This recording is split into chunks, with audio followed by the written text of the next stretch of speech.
여러분 안녕하십니까? 템플스테이 전통사찰 순례 관광 차원화 온택트 세미나 서해를 맡은 신동윤입니다. 여러분들도 온택트라는 말 들어보셨겠죠? 온택트는 비대면을 뜻하는 언택트와 온의 합성어로 온라인을 통해 만나고 소통한다는 의미를 갖고 있습니다. 온택트 공연, 온택트 전시처럼 다양한 분야에서 시도하고 있는데요. 예전처럼 많은 사람들이 한자리에 모이지 못하지만 시간과 공간의 제약 없이 누구나 자유롭게 동참할 수 있다는 장점이 있습니다. 그래서 오늘 세미나도 코로나19의 확산을 막기 위한 온택트 세미나로 저희가 준비를 해봤습니다. 템플스테이 전통사찰 순례 관광 차원화 온택트 세미나는 대한불교조계종 불교문화사업단의 템플스테이와 전통사찰 순례를 연계한 관광 차원화 모색을 위해서 마련한 시간입니다. 한일 월드컵이 열렸던 지난 2002년 전국 사찰들이 산문을 활짝 열고 세계인을 맞이하면서 템플스테이의 역사가 시작됐습니다. 그 후로 템플스테이는 일상에 지친 국민들에게는 희망의 메시지를 전하는 치유의 장이자 또 세계인에게는 한국을 대표하는 전통문화로 자리매김했는데요. 코로나19로 전 세계가 힘들어하는 지금이야말로 템플스테이의 정신이 절실한 시기이고 또 한 걸음 더 나아가서 포스트 코로나 시대를 대비해야 될 때가 아닌가 합니다. 오늘 이 시간 템플스테이 전통사찰 순례 관광 차원화 온택트 세미나. 오늘 주제는 전통사찰 순례 관광의 성과와 새로운 모색, 또 순례의 종교적 의미, 국외, 국내 이웃 종교 사례를 통해서 본 순례 관광, 그리고 템플스테이와 사찰 순례 연계 관광 차원화 방안 이 세 가지로 진행됩니다. 각각의 주제별로 발표와 토론으로 진행하도록 하겠습니다. 네, 본격적인 세미나에 앞서 한국불교문화사업단 단장 원경 스님의 인사 말씀을 청해 듣도록 하겠습니다. 안녕하십니까. 한국불교문화사업단 단장 원경입니다. 한국불교문화사업단이 마련한 템플스테이 전통사찰 순례 관광 차원화 온라인 세미나에 관심 가져주셔서 감사합니다. 오늘 세미나에서는 역사 문화의 길을 따라 나를 찾아가는 사찰 순례와 템플스테이가 결합할 수 있는 방법을 알아보고자 합니다. 템플스테이는 1700년 한국 불교의 역사를 간직한 전통문화 체험으로서 일상에 지친 국민들에게는 치유와 희망을, 전 세계에는 우리의 전통문화를 체험할 수 있는 기회를 제공하고 있습니다. 2002년 시작한 이래로 지금까지 전 세계 550만 명이 넘는 내 외국인들이 140여 개의 템플스테이 사찰에서 우리의 불교 문화를 체험해 왔습니다. 이러한 템플스테이는 우리나라 종교 문화 유산의 대부분을 차지하는 사찰에서 이루어지는 고유한 문화 체험입니다. 한국의 사찰은 전통 문화의 보고로서 사찰의 핵심 공간에 자리 잡은 불상, 탑을 비롯한 불화, 건축 등이 우리나라 문화재의 절반을 차지합니다. 이러한 사찰을 찾아가는 사찰 순례는 과거 스님들이 걸었던 길을 따라 걷는 과정으로서 나를 찾아가는 성숙과 수행의 과정이라 말할 수 있습니다.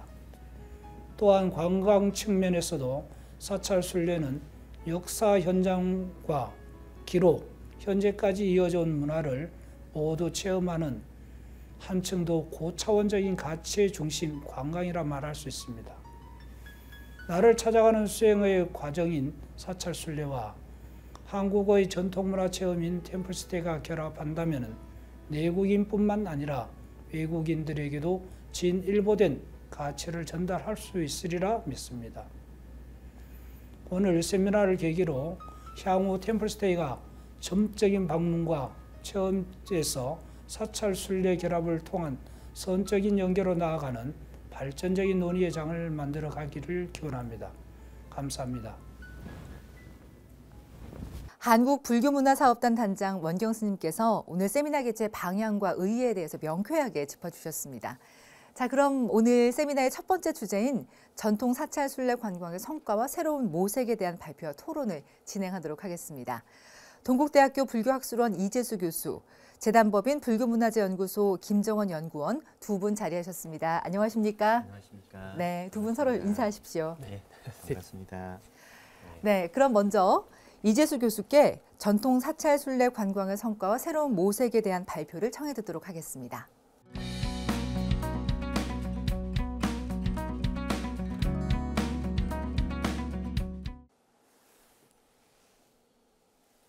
안녕하십니까. 동국대학교 불교학술원의 이재수입니다. 오늘 여러분과 함께 전통사찰 순례 관광의 성과와 새로운 모색이라고 하는 주제를 가지고 만나 뵙게 돼서 대단히 반갑습니다. 자, 그러면 먼저 제가 준비한 자료를 가지고 여러분과 함께 이야기를 해보도록 하겠습니다. 저는 33 관음성지 순례 사업의 성과와 과제라고 하는 꼭지와 함께 관음성지 사찰을 새롭게 선정하게 된 내역을 분석을 해보고 그 다음에 전통사찰 소재 성지 순례 사업의 새로운 전망에 대해서 이야기를 해보고자 합니다. 순례는 과거 성인들이 걸었던 길을 따라 걷는 것이며 역사 속의 성인을 만나게 되는 그러한 의미와 경배의 과정입니다. 또한 순례를 통해서 나를 찾아가고자 하는 성숙과 수행의 과정이라고 이야기를 드릴 수 있습니다. 한국불교문화사업단이 수행한 33 관음성지 순례 사업의 성과와 평가를 통해서 전통사찰 성지순례 사업의 발전 방안을 고민을 해보고자 합니다. 아울러 전통사찰의 신인 우수한 문화자원의 가치를 확산하고 성지순례 사업 관련 논의를 이끌어가는 데 이바지해보고자 합니다. 그러면 한국문화관광연구원이 최근 5년 동안의 핵심 관광 트렌드 가운데 성지순례 관광 트렌드와 관련된 트렌드를 한번 살펴보겠습니다. 첫 번째로 소소한 여행입니다. 작지만 확실한 행복인 소확행, 가격 대비 심리적인 만족을 추구하는 소비인 가심비, 가격 대비 원하는 시간 소비를 원하는 가시비 등의 소비 트렌드와 연결될 수 있습니다. 그리고 기억할 만한 경험을 소비하는 여행의 액티비티 전성 시대가 도래했습니다. 다이나믹한 방한 시장, 유동성과 다변화를 고민을 해봐야 될 시기입니다.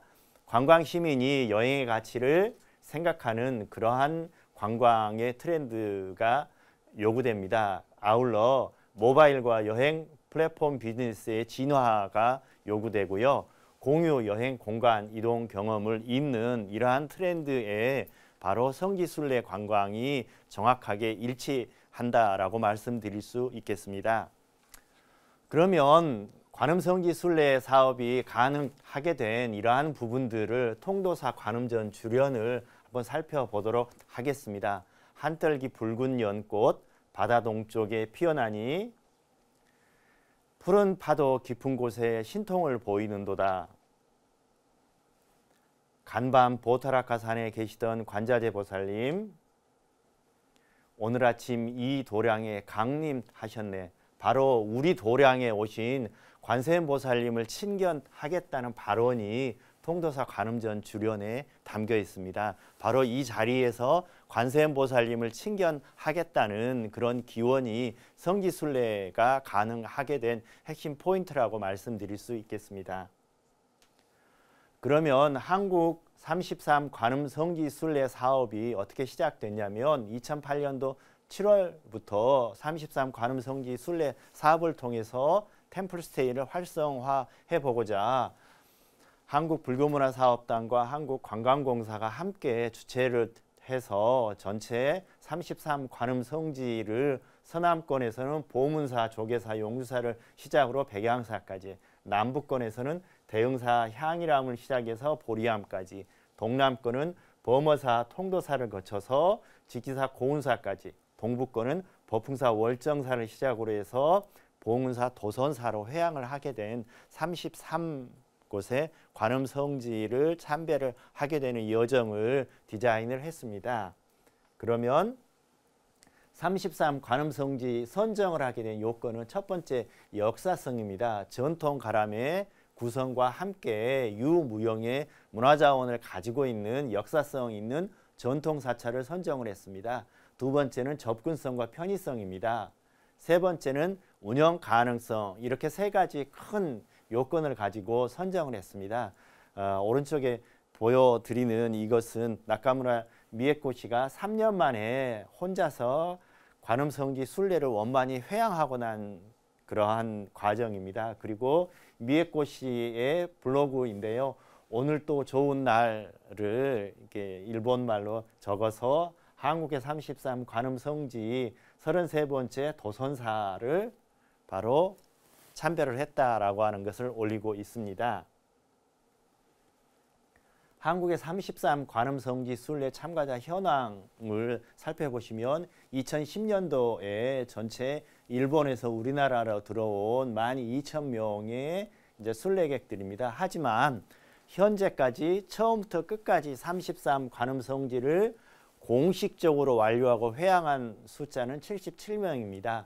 일본 사람은 44명, 우리나라 사람은 36명입니다. 개별적으로 또는 부분적으로 참여한 숫자는 제외한 것입니다. 보여드리는 것은 그 27명이 2017년에 바로 조계사 불교대학의 학생들이 함께 33 관음성지 순례를 회양한 그런 기념사진이 되겠습니다.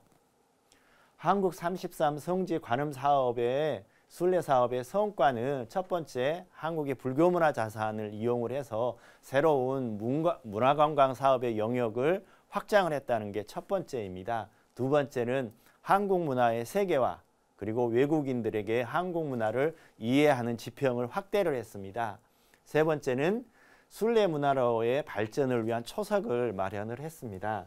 그럼에도 불구하고 동국대 연구자문단이 지적사항입니다. 첫 번째, 성지 선정의 기준과 자격에 대해서 보다 면밀한 이해가 필요하다. 두 번째는 문화관광적 효과 분석을 통해서 지정 운영의 적정성을 세밀하게 좀 평가해 보아야 된다.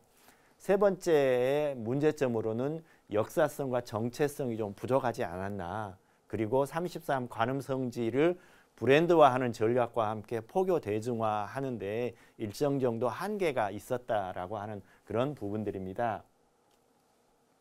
그러면 33 관음성지 순례 사업을 평가하고 여기에 대한 과제를 정리를 해보겠습니다. 먼저 관음성지 선정 가이드라인이 재정비될 필요가 있다. 그래서 신앙성과 역사성, 대중성이 중시돼야 됩니다. 두 번째는 순례자의 신앙적 만족도를 제고할 수 있는 방안이 시급하다. 세 번째는 국내 관음성지 순례를 활성화하기 위한 방안이 필요하다. 네 번째는 관음성지와 연계한 문화관광 요소의 발굴이 필요하다.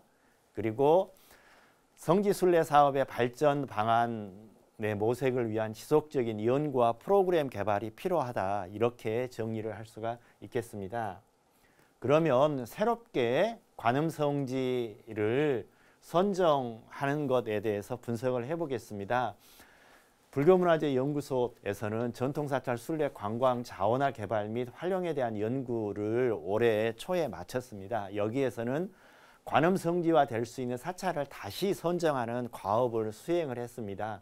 그래서 2018년도 말에 조계종 전통사찰 782개를 전수조사를 했습니다. 살펴보니 관음신앙 관련 지정문화재 건수가 바로 국보가 2건, 보물이 39건, 시도 무형, 유형 문화재가 102건, 총 159건의 지정문화재 건수를 가진 130여 개 사찰을 세밀하게 검사를 해보니까 유형별 관음신앙 관련 문화재가 대부분이 불상이 80%가 불상이고요.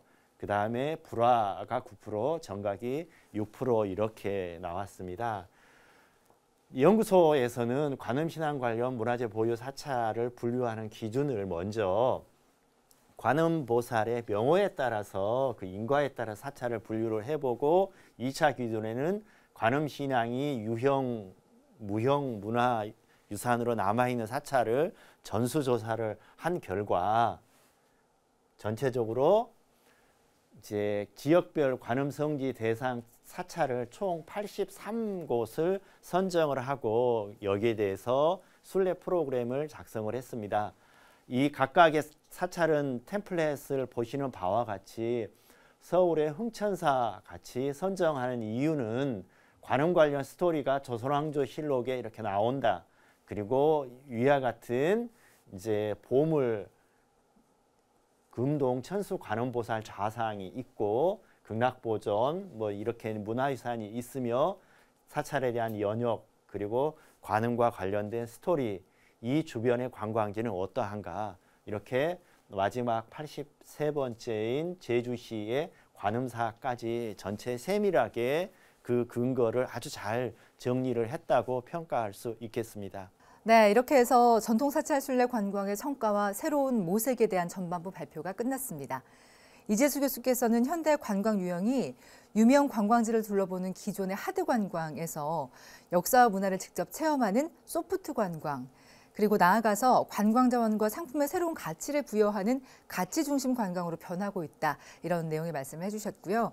또 현대 관광 트렌드에 가장 부합하는 것이 성지순례 관광이라고 전제를 하면서 한국 불교문화사업단이 수행해온 한국 33 관음 성지순례 사업에 대한 성과까지 짚어주셨습니다. 자, 그럼 계속해서 다음 발표 내용 계속 들려주시죠. 자, 그러면 전통사찰 소재 성지순례 사업의 전망에 대해서 먼저 살펴보겠습니다. 먼저 전통사찰의 정의는 전통사찰의 보존 및 지원에 관한 법률에 따르면 역사적으로 볼 때 시대적으로 뚜렷한 특색이 지니고 있다는 사찰, 그리고 한국의 고유한 불교문화, 문화예술 및 건축사의 흐름을 잘 정리하고 있는 사찰, 그리고 한국의 문화의 생성과 변화를 살펴볼 때 전형적인 모형이 되거나 문화적인 가치가 있다고 이제 보여지는 이러한 사찰 전체를 살펴보면 올해 이제 전체 968개의 전통 사찰 가운데 조계종은 738개, 즉 80%가 조계종 관련 전통 사찰이라고 볼 수 있겠습니다. 그러면 저는 전통 사찰을 어떻게 이야기를 하냐면 무한한 이야기 발전소이다. 상상력의 보물창고이다. 이 안에는 우리 민족이 가지고 있는 꿈과 한 기원과 열정이 담겨서 절을 세우고 가람을 넓혀서 고치는 데 신비로운 연기설화가 있다. 그리고 부처님을 모시면서 정성으로 모신 기적과 신비한 이적이 담겨져 있다. 꿈과 눈물을 모아서 엮어낸 도량에 스며있는 신앙담, 그리고 불보살님의 가피를 빌어서 세상의 파고를 넘었던 영험담, 이러한 스토리텔링의 아카이브 그 자체가 전통 사찰입니다. 그리고 21세기의 문화 콘텐츠 창작 소재로 무한한 감동을 줄 수 있는 재미, 의미, 신미 등 산미를 갖추고 있다라고 이야기를 할 수 있겠습니다. 2019년도 방한 외국인 관광객은 전년 대비 14%가 늘어난 1750만이었습니다. 국적별로 외국인 관광객 입국 현황을 살펴보면 아시아주가 2019년도에 81.92%인 1433만 명이 되겠습니다. 이 아시아주에 있는 관광객들은 불교 문화에 친화적입니다. 이 부분을 주목하실 수 있겠습니다. 그러면 저는 한국의 불교 문화는 한국 문화 역량의 핵심 동력이라고 이야기를 할 수 있겠습니다. 문화재청에서 종교별 국가지정 문화재 현황을 살펴보니 지정문화재 4,783건 가운데 종교 관련 문화유산이 2,859건, 59.7%입니다. 이 가운데 불교 문화유산이 1,523건으로 53%. 그렇다면 국보는 어떻게 되냐면 전체 336건 가운데 183건이 종교 관련 문화유산입니다. 이 가운데 불교 문화재가 177건으로 96.7%, 보물 2146건 가운데 종교 문화재가 1316건으로 61%인데 불교 문화재가 1262건, 95.8%. 바로 이것으로 보자면 불교 문화는 한국의 전통 문화를 대표한다. 그리고 한민족의 정신문화 창달에 기여해온 문화적 공공재이다라고 이야기를 할 수 있겠습니다. 그렇다면 외국 사람들은 한국을 왜 방문하는가?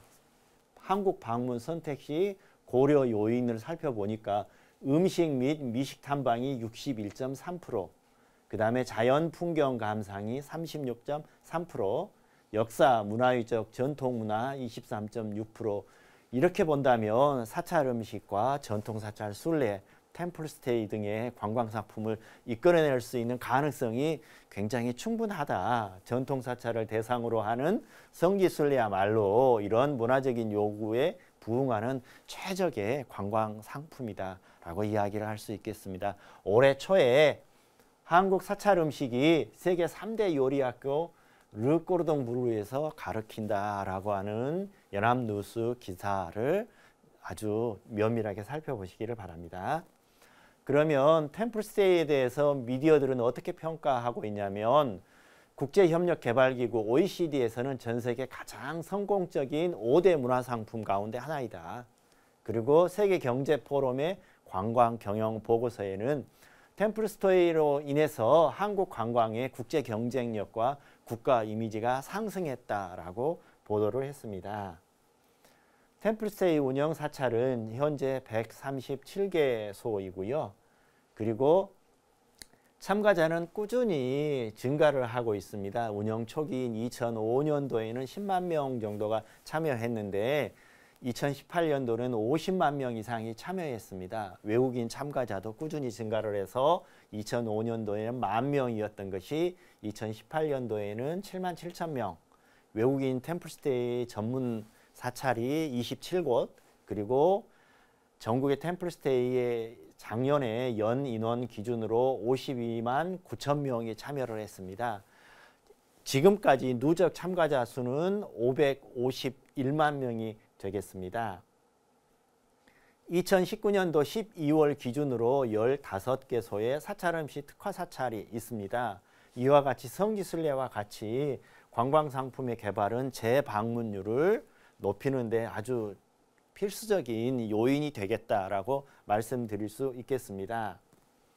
그러면 올해 루스 도슨이 연구를 한 종교적인 순례에서 장소와 사물 및 사건의 경험이 어떠한 의미를 가지고 있는가를 살펴보니 이벤트와 순례, 종교적인 대상, 성지 이 모든 것을 함께 공유하는 체험이 공동체의 결속력을 구축을 하고 공동체의 정체성을 증강시키고 신앙을 강화하고 또한 개인 신앙도 활성화하는 데 아주 지대한 역할을 한다라고 연구를 한 바 있습니다. 전통사찰 성지순례는 바로 사찰이라고 하는 장소 그리고 사물과 순례라고 하는 사건들의 융합적인 체험으로 문화관광 가운데 가장 큰 파급력을 가질 수 있겠다라고 말할 수 있습니다. 바로 불교가 관광 자원으로 활용되는 사례는 이제 다음 발표 때 아마 잘 발표를 해주실 겁니다. 바로 한국 불교의 특징과 문화적 상징성, 문화자원 연계 가능성이 가장 큰 성지순례 사업이야말로 종교관광과 문화관광의 성공 사례가 될 충분한 가치가 있다라고 저는 말씀드릴 수 있습니다. 그렇다면 이제 성지를 개발하고 활용하기 위해서 저는 첫 번째 성지순례의 체험 요소를 확보해야 된다라는 겁니다. 성지순례의 체험 요소는 순례자가 스스로 신앙심과 종교적인 체험 욕구를 만족시킬 수 있는 프로그램을 만들어야 된다. 그리고 관음 관련 사찰 연기설화나 설화, 영험담 등을 적극적으로 활용해서 스토리텔링과 순례자들에게 체험을 공유할 수 있는 프로그램을 개발하고 성지의 정보와 그리고 관련 문화재 보유 사찰의 정보 제공을 위해서 다시 한번 현지 조사가 필요하다라고 하는 부분들입니다. 그리고 두 번째는 문화관광 상품을 개발해야 된다. 올해 지역축제가 전체 968개인데 이것을 적극적으로 활용할 필요가 있습니다. 성지순례의 일정과 연계해서 상호 정보 제공을 하고 축제 기간에 사찰과 순례를 홍보해서 방문객을 사찰로 유인하는 게 필요하고요. 개별 사찰 특성을 살린 관음신앙 관련 특화 상품을 개발하고 활용을 해서 특히 해당 사찰 문화유산을 활용한 특화 상품의 개발이 필요하다. 성지별로 특성화된 사찰 음식을 선정하고 순례자들을 대상으로 해서 시식 및 조리 체험이 필요하다라고 하는 그런 부분들입니다. 전통사찰 소재의 자원의 활용 방안은 첫 번째, 전통사찰을 성격별로 재정비를 해야 된다. 그래서 예를 들어서 정토신앙 사찰, 그 다음에 지장성지, 구산 선문 등을 다 정비를 할 필요가 있다. 그리고 두 번째로는 스토리 체험을 개발을 할 필요가 있습니다. 그래서 체험의 환경과 정보 환경을 구축을 하고요. 성지순례를 위한 재원으로서 첫 번째 전통사찰 소재 문화자원을 활용할 수 있는 다양한 체험을 유도할 수 있는 프로그램이 개발되어야 된다. 그래서 성지순례 발원문이 필요합니다. 그리고 이제 문화 콘텐츠를 활용한 브랜드 아이덴티티를 개발해서 성지의 접근성을 향상을 위한 콘텐츠가 개발이 되어야 된다. 그리고 불교 문화 상품의 통합 브랜드 아이덴티티를 구축해야 된다. 그리고 사업 추진체를 확산을 하고 준비를 해 가면서 추진체를 확대 개편해야 된다. 그리고 성지순례 인증제를 도입하고 소통의 장을 마련하는데 온라인 기반, 모바일 기반도 활용을 해봐야 된다. 성지와 소통할 수 있는 방안을 마련을 하고 그리고 누리집 및 모바일 접근성을 강화해야 된다라고 하는 그런 부분으로서 한국 전통사찰의 보유한 가치를 현대화하고 확장할 수 있는 전통사찰 순례에 적극적으로 나서야 된다라고 말씀드리겠습니다. 이상 마치겠습니다. 감사합니다. 네, 전통 사찰 관광의 성과와 새로운 모색에 대한 이재수 교수님의 발표가 모두 끝이 났습니다. 사찰을 소재로 한 성지순례의 사업이 우수한 문화 자원을 토대로 해서 관광 자원화할 수 있는 충분한 가능성을 갖고 있다 이런 말씀을 해주셨고요. 또 한국의 불교 문화는 한국 문화 역량의 핵심 동력이 되는 대표적인 문화적 공공재다라는 말씀이 아주 공감이 많이 됐습니다. 이를 위해서 선행되어야 할 여러 가지 과제들도 짚어주셨고 다양한 성지순례 코스 개발과 또 문화체험을 위한 프로그램 개발을 비롯한 개선 방향까지 제시해 주셨습니다.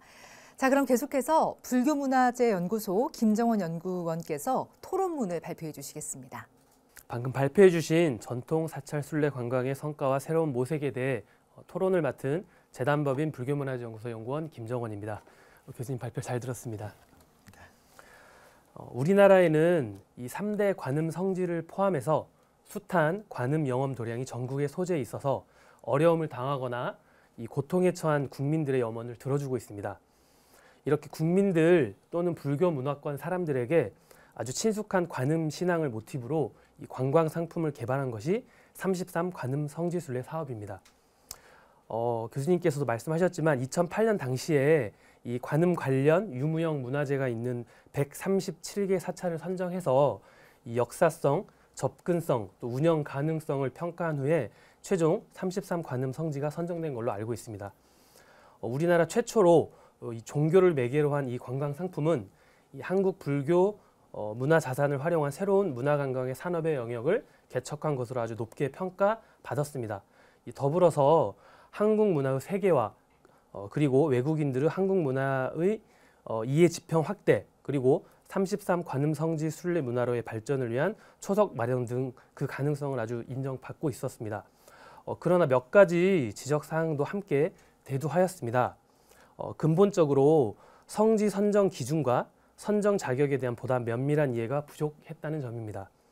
이 관음 신앙 전반에 대한 이해와 그 관련 문화재 연구가 부족하였고 그로 인해서 역사성과 정체성을 갖기 어려웠다는 점입니다. 이에 따른 브랜드화 그리고 포교 대중화 전략 부재는 당연히 따라오는 것일 수밖에 없습니다. 이러한 문제점을 극복하고 이 전통 사찰의 관광 자원화를 깨하기 위해 작년에 한국 불교문화사업단과 저희 재단법인 불교문화재연구소가 공동으로 전통 사찰 순례 관광 자원화 개발 및 활용에 대한 연구를 진행하였습니다. 이 연구소는 앞서 살펴본 지적사항, 즉 역사성과 정체성 제고 방안을 최우선에 두고 이 새로운 관음 성지 발굴에 착수했습니다. 우선 저희 연구소가 10년 넘게 진행한 전국 사찰문화재 일제조사 사업 자료를 바탕으로 이 관음 관련 문화재를 보유한 조계종 전통사찰 130여 곳을 1차 후보지로 선정하였습니다. 여기에 변화된 관광 트렌드에 부응하기 위해서 템플스테이 운영사찰, 그리고 유네스코 세계문화등재사찰, 조계종 교구본사, 마지막으로 지역별 안배 등을 선정 기준으로 해서 83곳 사찰을 최종 후보지 이 사찰로 이게 선별해서 저희가 이제 보고서를 간행을 했습니다. 이 과정에 참여한 본 토론자는 사찰에 직접 문의 전화를 많이 드리고 또 직접 찾아뵙기도 했는데요. 그 과정에서 스님 또는 종무소 직원 그리고 문화 해설사로부터 이 관음 신앙과 사찰 순례에 대한 다양한 이야기를 들을 수 있었습니다. 멀지 않게 이 조계종, 저희 대한불교 조계종 본찰인 이 조계사에 이 관음전을 새로 짓고 관음불상 99위를 봉안할 때 이 각각의 관음보살을 모신 신도들의 영험담은 큰 화제를 불러일으켰습니다. 이 발달 장애가 있는 아들이 점점 좋아지는 모습, 그리고 허리 수술이 잘 되지 않던 차에 이 관음보살을 모시게 돼서 그 정성으로 몸이 많이 좋아지게 됐다는 이 불자님도 계셨고요. 이러한 불자님들의 이 증언은 관음보살에 의지하는 우리 중생들의 모습을 잘 보여주었습니다. 그리고 강원도 수타사는 이 관음보살님의 영험이 입소문이 나고 있었는데요. 이 도중에 관음보살산 복장에서 사리가 발견돼서 순례객들이 더욱 많이 몰려들고 있다고 하였습니다. 이렇게 관음보살의 가피가 충만하여 성지순례의 가능성이 있는 사찰도 여러 곳 있었지만 실제로 성지순례에 대해서 회의적인 반응도 상당하다는 것을 저는 알게 되었습니다. 기존 33 관음 성지로 선정된 사찰에서도 이 스탬프를 비치하는 것 외에는 이 관음 성지 순례에 신경 쓰지 못하는 사찰이 적지 않았습니다.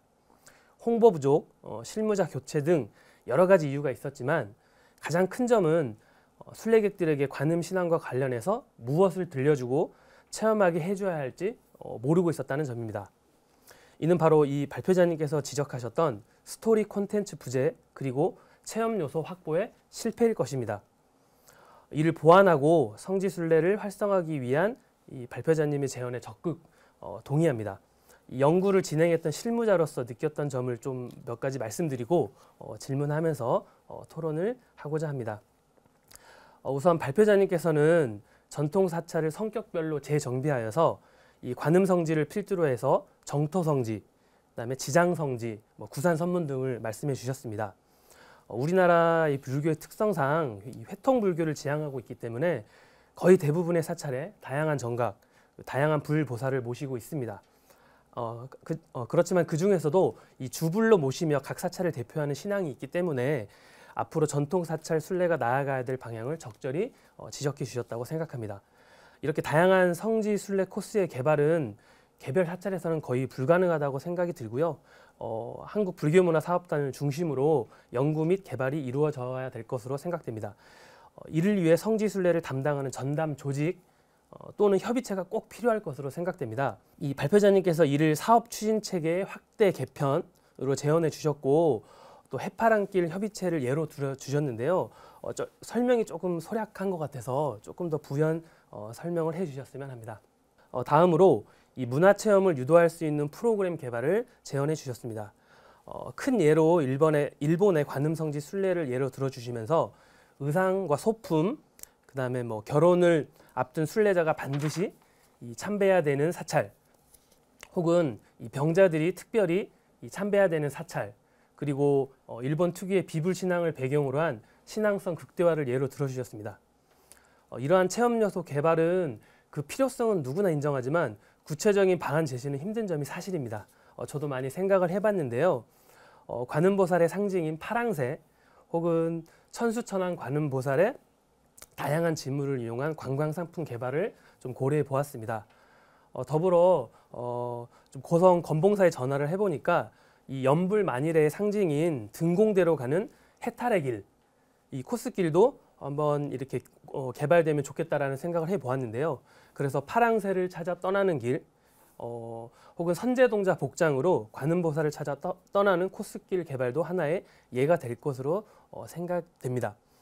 이 발표자님께서 추가로 우리 불교가 가질 수 있는 이 독특한 체험 요소가 어떤 것이 있는지 좀 생각하신 것이 있으면 좀 의견을 나눠주셨으면 감사하겠습니다. 세 번째로 이 성지순례 인증제 도입과 소통 부분입니다. 이 부분에 대해서는 다양한 인증 제도와 방법이 있을 수 있겠지만 이 토론자가 가장 필요하다고 생각되는 부분은 성지순례를 마치고 난 후 순례객들이 성취감을 느낄 수 있느냐는 부분입니다. 이 순례는 여행이나 관광보다 특정한 목적을 내포하고 있다고 생각이 들며 어렵게 순례를 끝냈을 때 느껴지는 희열이나 이 감동이 꼭 있어야 될 것 같다는 생각입니다.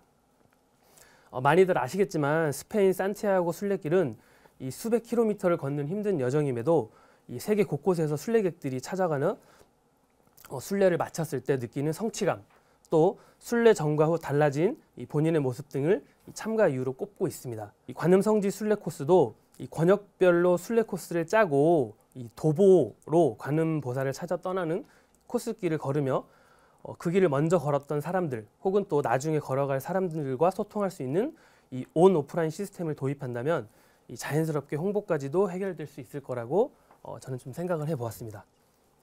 네, 마지막입니다. 발표자님께서 지적해 주셨듯이 이 전국적으로 130곳이 넘는 사찰에서 운영 중인 이 템플스테이와 적극적인 연계가 필요하다고 생각됩니다. 이 템플스테이는 이제 한국의 대표적인 관광 상품으로 자리매김했고요. 해마다 내 외국인들의 참여가 꾸준하게 늘고 있습니다. 그러나 개별적인 형태로 이 템플스테이에 참가할 수 있을 뿐 특정한 주제를 가지고 이곳저곳 사찰을 돌며 템플스테이를 할 수 있는 상품은 아직 없는 것으로 알고 있습니다. 만약 관음 성지를 권역별로 순례하고자 한다면 숙박을 모두 관음 성지로 선정된 사찰의 템플스테이에서 해결하는 것도 저는 큰 의미가 있을 거라고 생각이 들고요. 또 이제 저녁에 그날의 순례 코스를 돌아보면서 스님과 차담도 하고 그다음에 새벽에 예불도 참여할 수 있다면 더할 나위 없는 순례길이 될 수 있을 거라고 생각이 듭니다. 교수님 발표문에서도 템플스테이 또 그리고 사찰 음식 이렇게 이미 개발된 문화자원을 적극 활용할 것을 제언해 주셨는데요. 앞으로의 방향성에 대해서 조금만 더 구체적으로 설명해 주셨으면 감사드리겠습니다. 감사합니다. 그러면 먼저 제가 이제 준비한 자료를 가지고 해파랑길 협의체를 먼저 설명을 좀 드리겠습니다. 해파랑길 협의체는 해파랑길 활성화를 위해서 이제 이 구간에 4개의 광역 자치단체와 18개의 기초자치단체 협의체를 구성을 했습니다. 여기에는 자치단체뿐만이 아니라 민간단체와 함께 했습니다. 이렇게 해가지고 긴밀하게 상호 협력을 통해서 전체 긴 구간을 함께 순례할 수 있는 탐방로 사업의 새로운 협력의 모델입니다. 성지순례 사업의 실질적인 사업의 운영은 지역 주민이 중심이 되는 지역 공동체 기반 사회적 기업이 되어야 됩니다. 그리고 순례길 전문가가 공동으로 운영하도록 해야 됩니다. 특히 이제 관건은 수익 구조입니다. 순례길을 하게 되면 이 수익 구조가 발생을 하는데 또 한 가지는 프로그램이 지속 가능한가. 지역 공동체 기반 커뮤니티 비즈니스형 사회적 기업을 통해서 수익과 일자리가 지역으로 가고 사찰은 2차적 수익과 사회적 공헌을 통해서 인센티브를 받아야 됩니다. 그래서 지역별 협의체를 이야기를 했던 거고요. 수익의 일부를 다시 순례길의 자연자원의 회복에 투여를 함으로써 지속 가능성이 담보가 된다. 그리고 제가 이제 말씀드린 것 가운데 무엇보다도 순례객들을 위한 신앙의 체험 요소가 있어야 된다라고 하는 부분들은 각 성지순례 사찰과 성지순례 사찰의 입구에서부터 일주문에서부터 바로 관음전 또는 관음산까지 가는 각각의 길들을 가이드라인을 설치를 하고 여기에서 다양한 체험을 주는 프로그램 개발은 각각의 사찰과 함께 전문가들과 융합해가지고 연구를 해야 되지 않나 그렇게 말씀을 드릴 수 있겠습니다. 그리고 또 무엇보다도 이 성지순례라고 하는 부분들은 성지는 살아있는 생명체라고 생각을 합니다. 순례는 살아있는 생명체입니다. 그렇기 때문에 성지라고 하는 공간과 그 다음에 사람과 사람 간의 관계와 그리고 이 체험의 요소들이 함께 만들어 가야 되기 때문에 여기에 대해서 가장 중요하게 제가 생각하고 있는 부분들은 성지가 가지고 있는 진정성, 그 진정성에 다가가려고 하는 순례객들의 마음이 빚어내는 한 살아있는 생명들의 큰 파장과 울림이라고 말씀드리고 싶습니다. 이상 마치겠습니다. 네, 두 분의 토론까지 잘 들었습니다. 한국 불교를 체험할 수 있는 콘텐츠의 보완이 시급하다는 두 분의 의견 잘 들었습니다. 전통 사찰 순례 관광의 성과와 새로운 모색에 대한 이재수 교수님의 발표에 이어서 김정원 연구원의 토론까지 들었습니다. 1700년의 역사를 이어온 한국 불교를 전통 사찰 순례를 통해서 보다 많은 사람들이 가까이에서 보고 느끼고 또 배울 수 있기를 기대해 보겠습니다.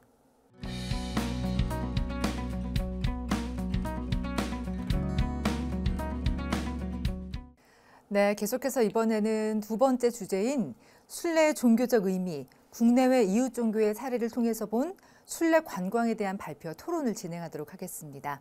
오늘 이 시간 불교신문 박부영 상임 논설위원, 한양대학교 관광학부 겸임교수이자 템플스테이 전문위원이신 정란수 교수 두 분 자리하셨습니다. 안녕하십니까? 안녕하십니까? 네, 서로 말씀 인사 나누시죠. 네, 안녕하십니까?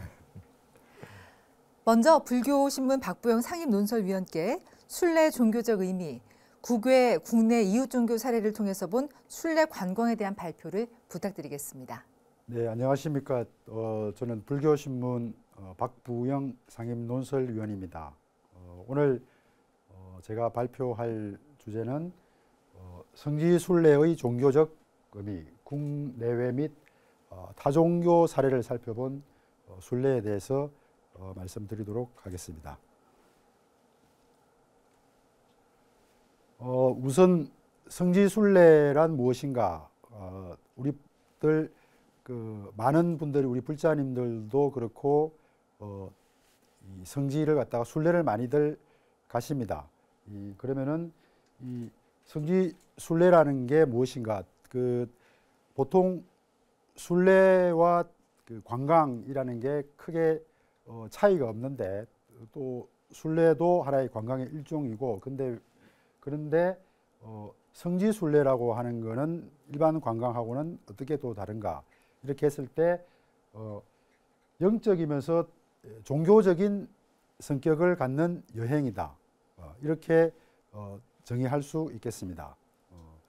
그리고 순례 대상은 많은 관광지 같은 경우는 뭐 유흥시설이라든지 이렇게 또 경관이 아주 좋은데 이런 것들을 가는데 순례는 종교의 발생지, 가령 우리 불자님들이 많이들 가시는 인도 같은 경우 부처님께서 탄생하신 곳, 그리고 깨달으신 곳, 열반하신 곳, 이런 식으로 불교라는 종교가 나타난 이런 것들이 주로 이제 발생지가 되죠. 그리고 본산이 있다든지 무덤 같은 경우, 우리 불교에서 무덤이라고 하면은 탑이죠. 예, 미얀마 같은 이런 아주 큰 대탑을 간다든지 이런 것들이 또 하나의 될 수 있고, 거주지, 부처님께서 태어나셨던 물론 지금은 폐허가 됐습니다마는 왕궁을 가본다든지 하는 이런 것들이 하나의 순례의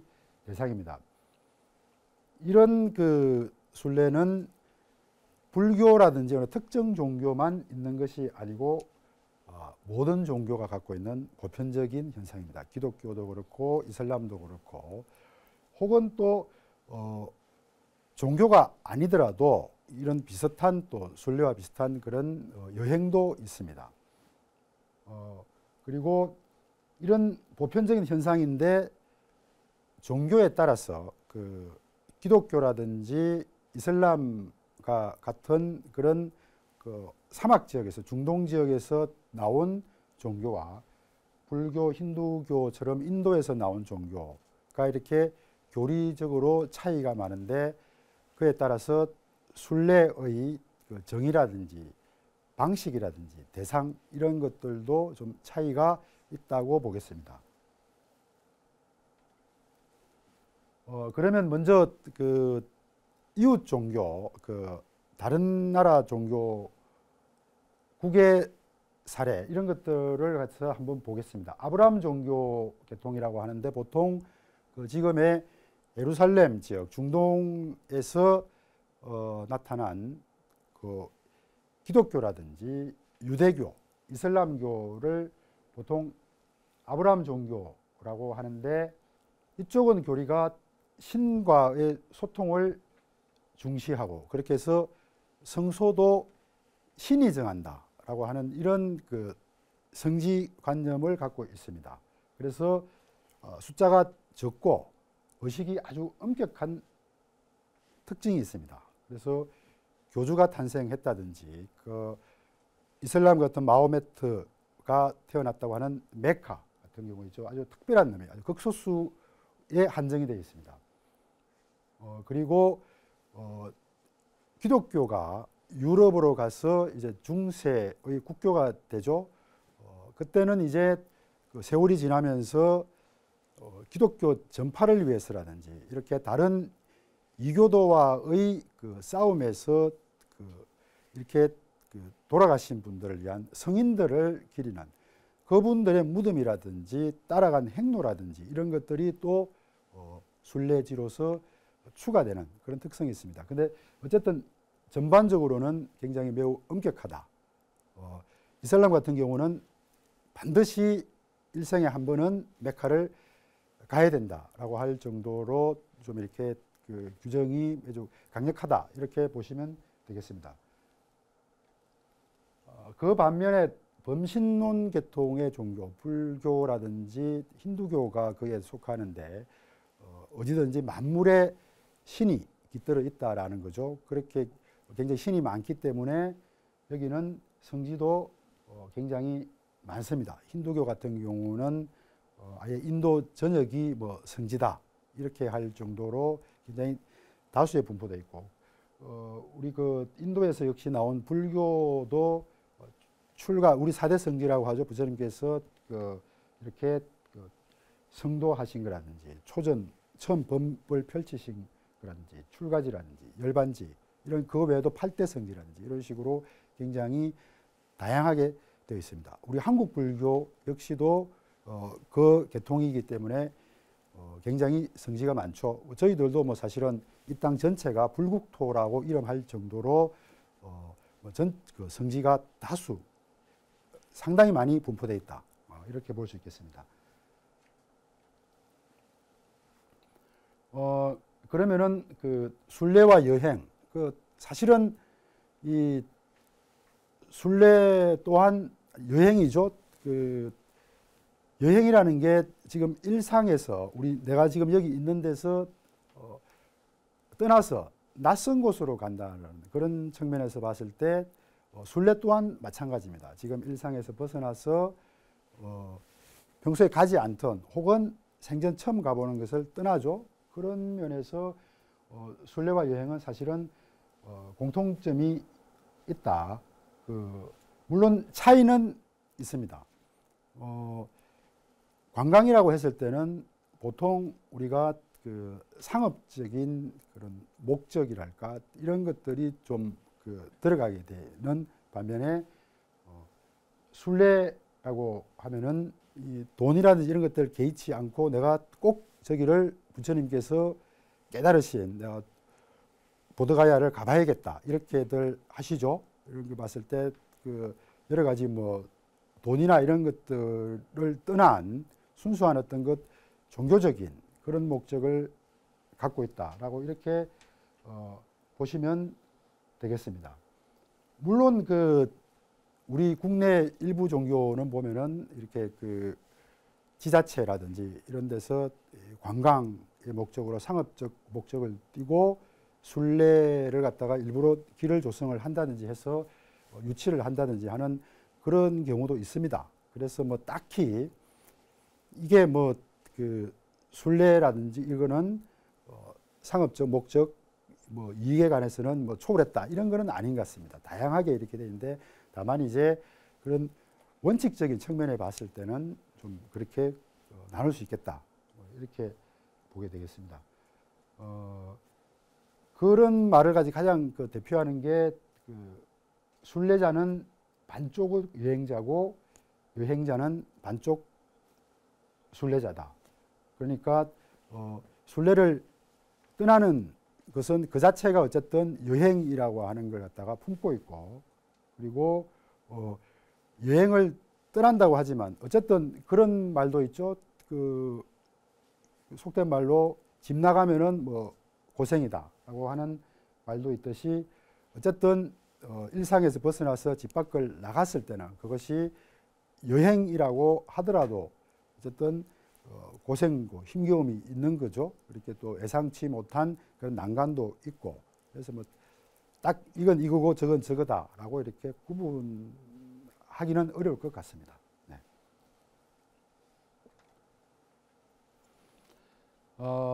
순례의 종교적 의미에 대해서 살펴보도록 하겠습니다. 성스러운 공간을 찾아가는 염원이라고 보통 이야기를 합니다. 성스럽다라는 표현은 사실은 이게 기독교에서 많이 쓰는 용어이기는 한데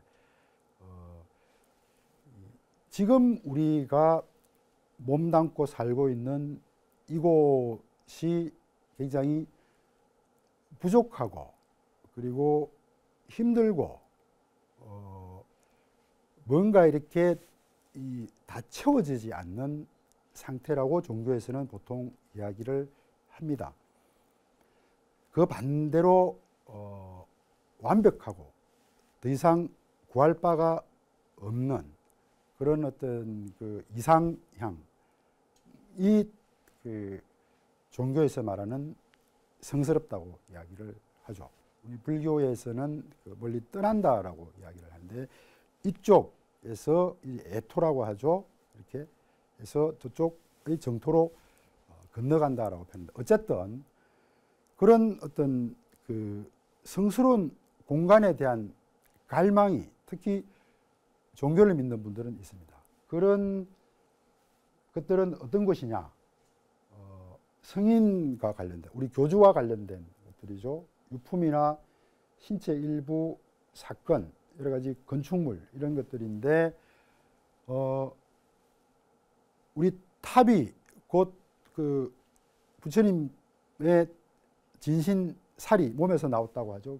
그런 그 사리를 모신 탑을 굉장히 성스럽게 여기고 찾아가려고 하고 그러는 것들이죠. 이게 인도의 그 4대 불교 성지라든지 한국의 5대 정멸보궁, 우리 정멸보궁을 우리 불자님들 많이들 가시죠. 통도사라든지 그 상원사 위에 중대를 지나서 그 정멸보궁을 많이 가는데 왜 여러 성지가 많은데도 불구하고 정멸보궁이 그렇게 인기가 있고 많은 불자님들이 이렇게 상원사를 지나서 중대로부터 그 정멸보궁까지 올라가면은 걸어가야 됩니다. 계단을 따라서 가야 하는데 80 넘으신 그 노보살님들이 그렇게 힘겨워 하시면서도 가요. 그 추운 정월달에, 음력 정월달에 그렇게 갑니다. 오대산이 굉장히 춥거든요. 그 가는 이유가 뭐겠습니까? 바로 어떤 그 부처님의 다른 여러 성지 있지만 어쨌든 이거 부처님의 진신사리를 모셨다라고 하는 것들, 이게 그 우리 부처님의 가장 신체가 일부가 있다라고 하는 그 믿음이, 그게 그 힘겨움을 무릅쓰고 그 가게 만드는 것들이죠. 이게 어떤 성지가 갖고 있는 힘이다. 그리고 종교 의례, 그러니까 그런 그 찾아가는 것 자체가 하나의 의례라는 거죠. 이게 그 순례가 우리가 그 종교가 추구하는 것은 이상향이죠. 기독교에서는 그 낙원이라고 하는 에덴 동산을 다시 돌아가려고 하는 것들이 있고, 불교도 어쨌든 이렇게 구원을 받아서 윤회에서 벗어나는 이런 것들이 있습니다. 근데 이 모든 이상향에 가는 길은 살아서는 못 가죠. 살아서는 다 어쨌든 열반이라는 것도 그렇고 일단 신체가 소멸된 상태, 죽고 난 이후죠. 살아서 그나마 가서 체험할 수 있는 유일한 길은 어쨌든 가장 그 성스러운 공간, 그 하나님이든 부처님이든 가장 이 지구상에서 존재하는 것 중에서 가장 가깝다고 여기는 그분이 신체 일부가 있고 중요한 역사적인 의미가 있고 거기에 대한 공간 건축물이 있는 거기를 갔을 때죠. 갔을 때. 그랬을 때 이 그런 희열들을 느끼죠. 종교적 감흥을 느낍니다. 이게 그 가는 것 자체가 바로 하나의 의식이죠. 어떤 우리가 3000배를 1080배를 하고 절에서 하는 것보다도 훨씬 더 그 갔을 때 느끼는 아주 경이롭고 이렇게 아주 엄숙해지죠. 그리고 내가 이 불자가 되길 잘했구나, 내가 부처님을 받들기를 잘했구나 하는 그런 환희심이 저절로 일어납니다. 그런 것 자체가 그 어떠한 의례보다도 엄숙하고 이렇게 고귀하다고 할 수 있겠습니다. 그런 것들 자체가 바로 하나의 처음이죠. 그래서 이 보리수가 많이 있습니다만은 부처님께서 성불 하셨다는 그 보리수 아래 앉았을 때 가부좌를 털고 잠시 앉아 있는 그 순간만으로도 어떤 불교에서 우리 깨달음을 나도 어떤 가까이 간 듯한 그런 느낌도 받고, 그런 종교적 감흥, 이런 것들이 우리가 끊임없이 이 힘겨운 과정을 무릅쓰고라도 가는 게 아니냐. 순례를 하는, 성지로 가는 순례에서 그래서 이게 고난이 크면 클수록 이게 우리는 더 큰 종교적 감흥을 느낍니다. 그래서 대부분 죽음을 각오하고 걸어가는 거죠. 보통 걸어가요. 지금은 굉장히 교통이 편리해서 그렇게는 하지만은 좀 있으면 다른 외국 사례에서 보겠습니다. 산티아고라든지 이런 것들이 다 800km를 갖다가 걸어간다는 것들이죠. 이런 것들을 우리가 그건 아마 이렇게 이상향이라는 데가 이렇게 편안하게 갈 수 있는 게 아니다. 정말 고귀하고 도달하기 어렵고 그만큼 갔을 때 가치가 있기 때문에 좀 굉장히 내가 감내할 수 있는 최상의 고통스러운 방법을 택하는 것 같습니다. 네, 불교신문 박부영 상임논설위원께서는 순례의 종교적 의미에 대해서 성스러운 공간을 향한 신앙, 종교 의례로서의 성지순례, 또 종교 체험으로서의 성지순례, 이렇게 세 부분으로 나누어서 설명을 해주셨습니다. 우리 불자들에게 순례란 어떤 의미인지 생각해보는 좋은 계기가 아니었나 생각해 봅니다. 계속해서 다음 발표 내용 청해 듣겠습니다. 네, 그러면은 다른 나라 순례, 성지순례와 그리고 우리나라에서 다른 종교라든지 순례와 유사한 그런 관광에 대해서 한번 살펴보도록 하겠습니다. 먼저 산티아고 순례길입니다. 아마 우리 불자님들 중에서도 굉장히 많이들 가보셨을 건데요.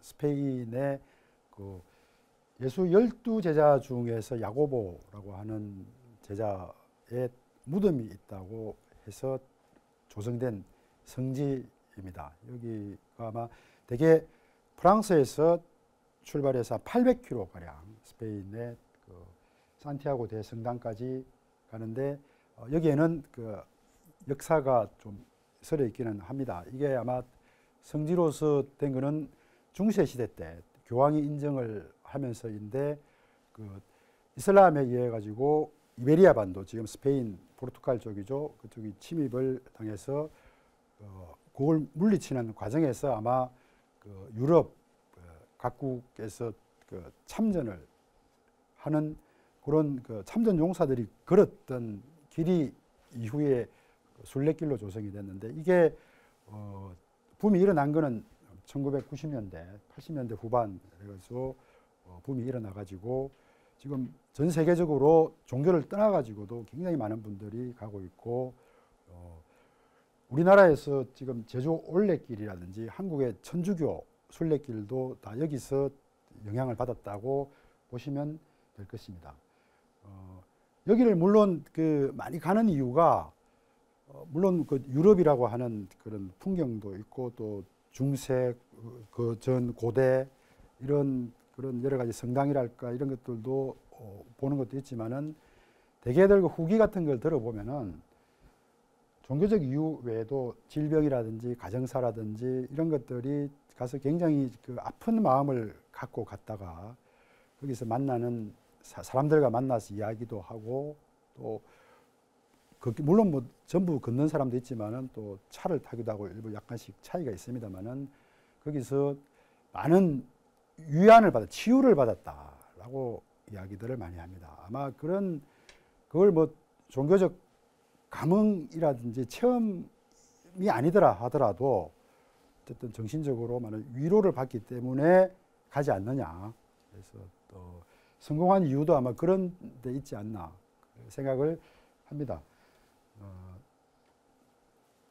이슬람 하저라고 하는 아마 그 종종 국제 뉴스를 통해서 나타나고 하는데 마호메트 탄생지 메카를 가는 순례입니다.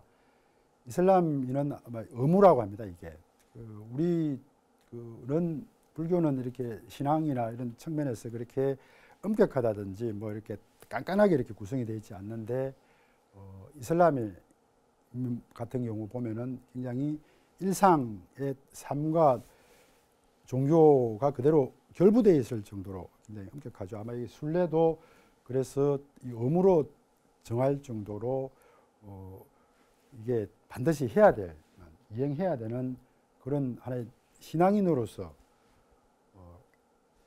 그런 것 같습니다. 그리고 보면은 가서도 그 성지 도착 전에 뭐 흰옷으로 이렇게 그 하나로 된 이런 흰옷이라고 합니다. 그렇게 기도를 하고 그런데 저희들이 여기서 좀 배워야 할 점은 순례를 갖다가 좀 의무화한다든지 그리고 신심을 갖다가 이렇게 고양시키고 하는 이런 것들이 보면은 그 메카에 가기 전부터 한 10여 킬로 전부터 굉장히 여러 가지 복잡한 의식들이 많이 있고 그렇습니다.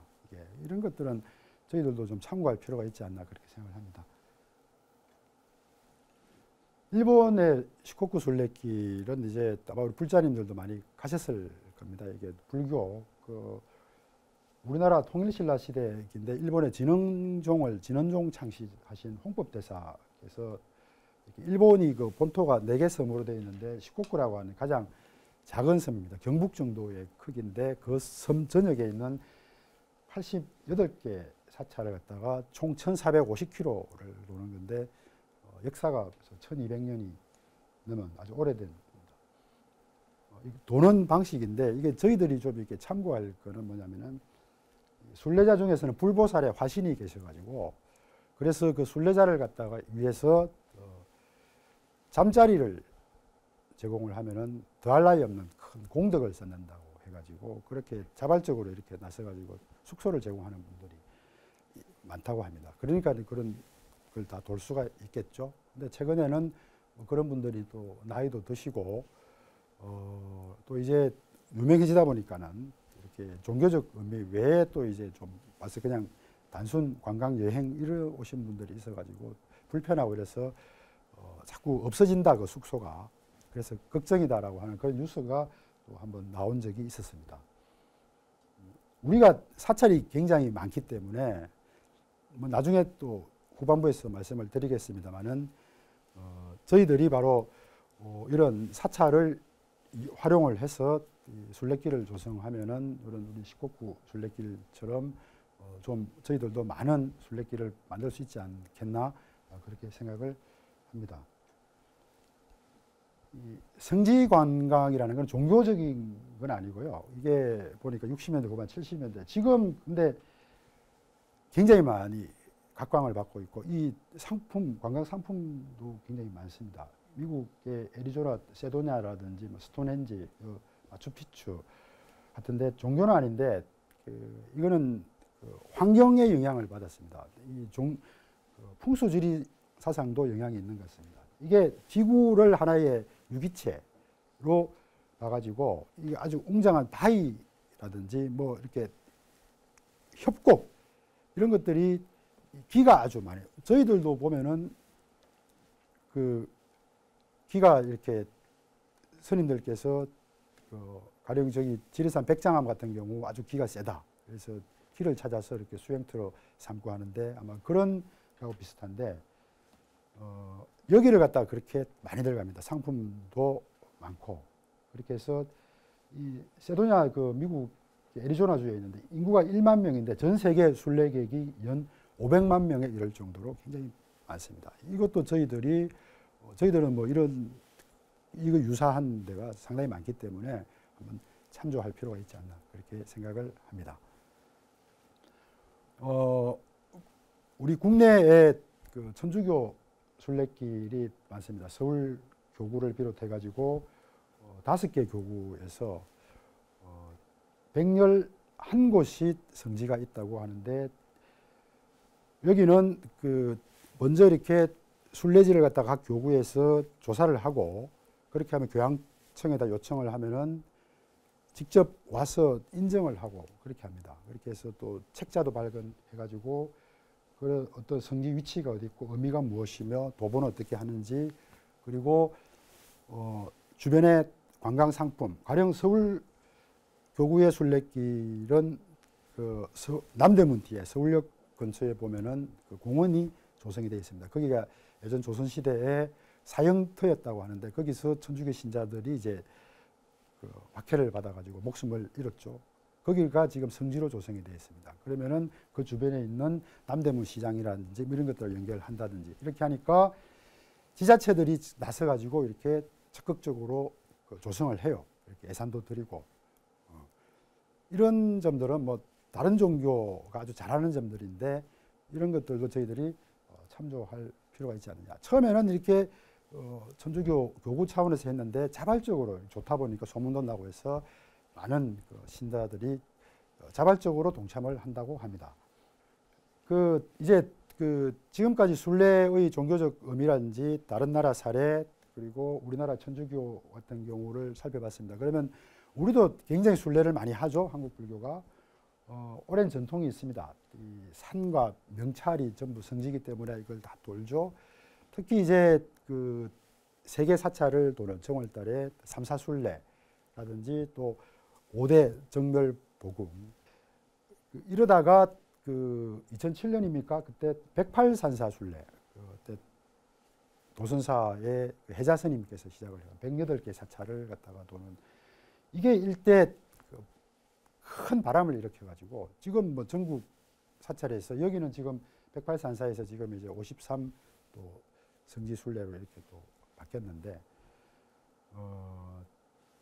거의 뭐 지금 전국 사찰이 그 순례 바람이 여전히 지금 세계 일고 있다 해도 과언이 아닙니다. 그런 특징들을 보면은, 첫째는 아까도 말씀드렸지만 관광 성격이 강합니다. 버스를 대절을 하고 가서 특산품도 구입을 하죠. 걷는 것보다는 우리 버스를 가서 바로 갔다 오는 거 합니다. 그리고 큰 사찰 같은 경우는 특히 108산사 같은 경우 수십 대 버스가 또 전국에서 오고, 이렇게 하다 보니까 지자체장이 나서가지고, 제가 기억하기로도 곡성입니까? 거기 군수님이 직접 오셔가지고 장이 아닌데도 시골 5일마다 장이 열리죠. 108산사 순례단이 오면은 장을 열어가지고 특산품을 갖다 팔고 거의 뭐 다 매진될 정도로 인기도 있고, 그리고 신앙적 동기도 있지만은 물론 이렇게 뭐 33 우리 관음성지를 간다든지 이런 식으로 이제 유명 기도처라든지 정멸복음 이런 데는 신앙적으로 꼭 가야 되는 게 있지만은 보통 보면은 주지스님하고 친분 이런 것들이 많이 있습니다. 저기도 가야 되는데, 또 지방은 또 아무래도 또 수도권이나 또 부산 등 영남 대도시하고는 찾아오는 신도도 적고 하다 보니까 또 이렇게 요청도 하고 또 그렇게 가기도 하고 그러는 것 같습니다. 그리고 우리는 사실 너무 많아가지고 뭐 전국이 다 불국토 신앙에 따라서 성지고 이래서 이렇게 산티아고 순례길이라든지 메카처럼 이렇게 특정하게 여기는 꼭 가야 돼 이런 것들보다는 워낙 많다 보니까 오히려 좀 이렇게 두드러지게 이곳이 한국 불교를 대표할 성지다, 순례다라고 하는 게 좀 없지 않나, 이런 게 좀 하나의 특징인 것 같습니다. 마지막으로 이제 그래서 지금까지 쭉 순례에 대해서 살펴봤는데, 템플스테이하고 그러면은 어떻게 우리가 좀 같이 결합을 할 수 있을 것이냐. 첫째는 이 천주교 사례에서도 보았습니다만은 종단 중앙 차원에서 좀 정비하고 조직화할 필요가 있다.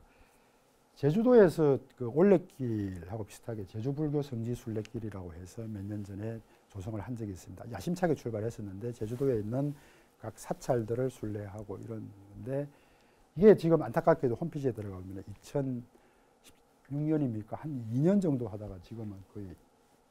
업데이트가 안 될 정도로 지금은 스톱되어 있는 상태 같아요.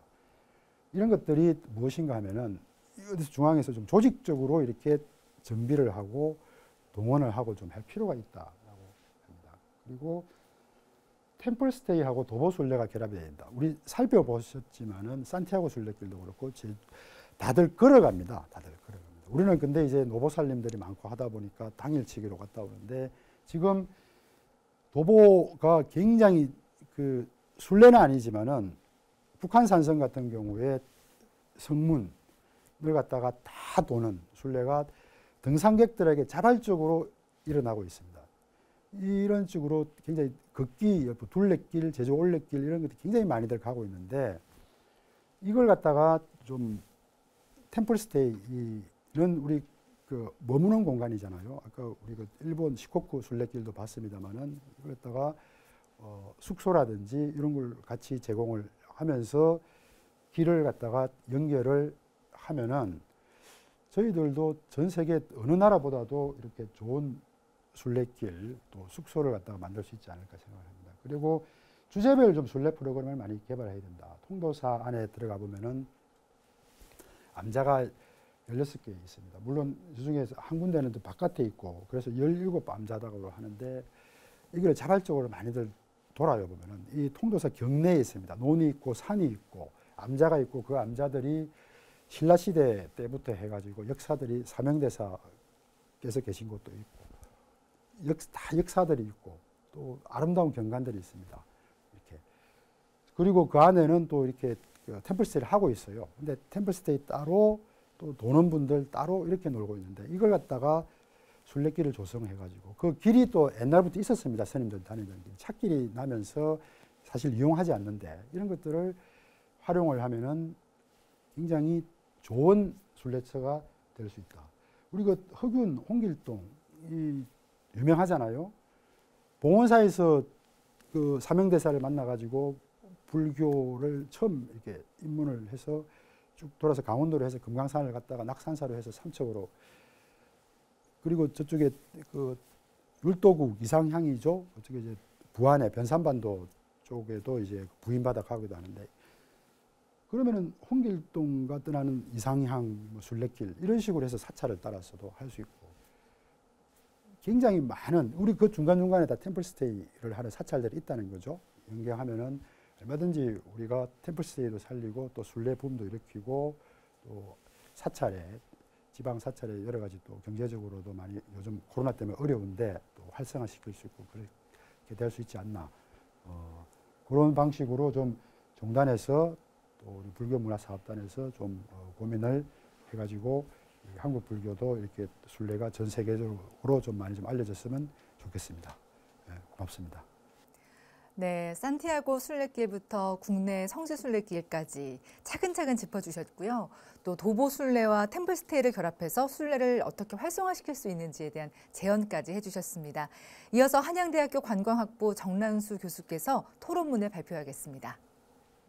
앞서 여러 발표를 들었을 때 요새 코로나 때문에 이렇게 여행을 못 가는데 마치 여행을 갔던 느낌인 것 같습니다. 우리 불자님들께서도 이제 코로나 상황이 나아지면은 이렇게 같이 해외에 있는 유명한 순례길들도 한번 다녀와 보셨으면 하는 생각이 드네요. 이렇게 듣고 나니까 순례와 관광은 참 밀접하구나라는 생각이 듭니다. 원래 우리가 여행이라고 얘기하는 트래블이라고 하는 단어 있죠. 이 트래블의 어원이 트러블입니다. 트래블은 여행이면서 고통과 고난 속에서 시작을 한다는 얘기를 하게 됩니다.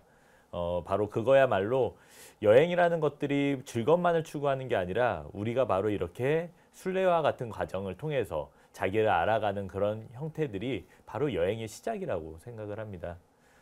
토마스 프로라는 사람이 이렇게 얘기했다고 합니다. 바보는 방황하고 현명한 사람들은 여행한다고 그렇게 얘기를 했다고 합니다. 바로 그러한 과정들이 순례와 관광이 하나 되는 그런 어떤 일치하는 모습들이 그려지는 모습이 아닐까 그런 생각을 갖게 됩니다. 앞서서 이렇게 굉장히 다양한 이야기들을 사실 주셨는데요. 특히 이 템플스테이가 그동안 굉장히 많은 발전을 했지만 점적인 부분의 어떤 발전이었다면은 이제 순례 관광이라는 부분을 통해서 선적인 모습으로 좀 더 확장이 돼야 될 필요성들을 많이 말씀을 해주신 것 같습니다. 그런 부분들이 아마 우리도 앞으로 이런 순례 관광이 템플스테이와 결합할 수 있는 하나의 좀 시사점이 되지 않을까라는 생각을 갖게 됩니다.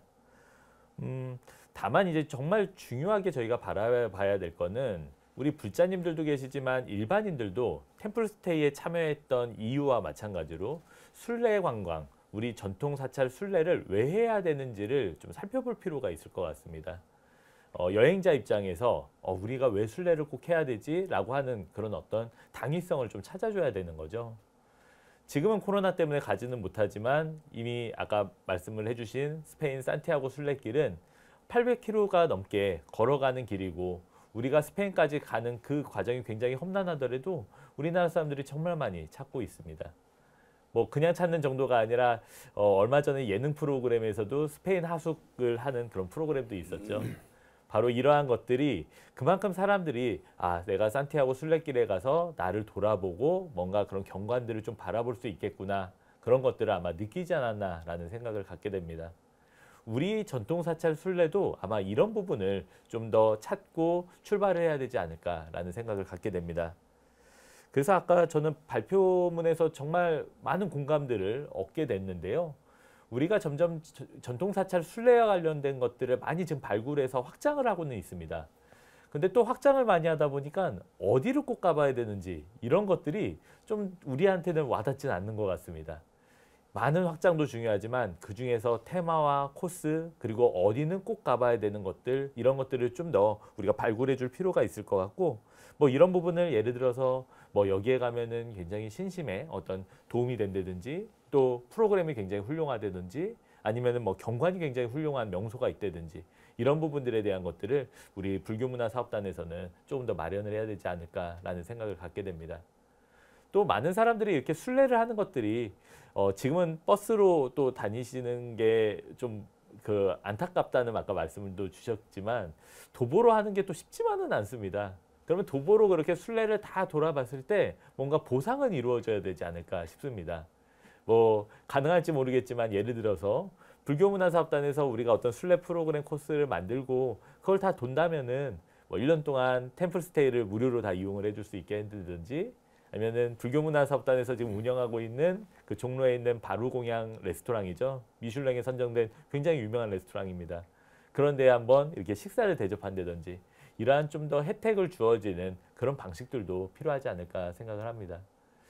끝으로 제가 정말 이 전통 사찰 순례와 관련된 이야기를 듣고 많은 것들에 대해서 지금 공감을 갖게 됐던 거는 이 코로나 상황입니다. 코로나 상황에서는 사회적 거리두기 때문에 실내 관광, 여행을 할 수 없는 그런 처지에 놓여 있습니다. 우리가 사회적 거리두기가 상향이 되면은 사실 우리 템플스테이도 모든 것들이 중단이 되고 있죠.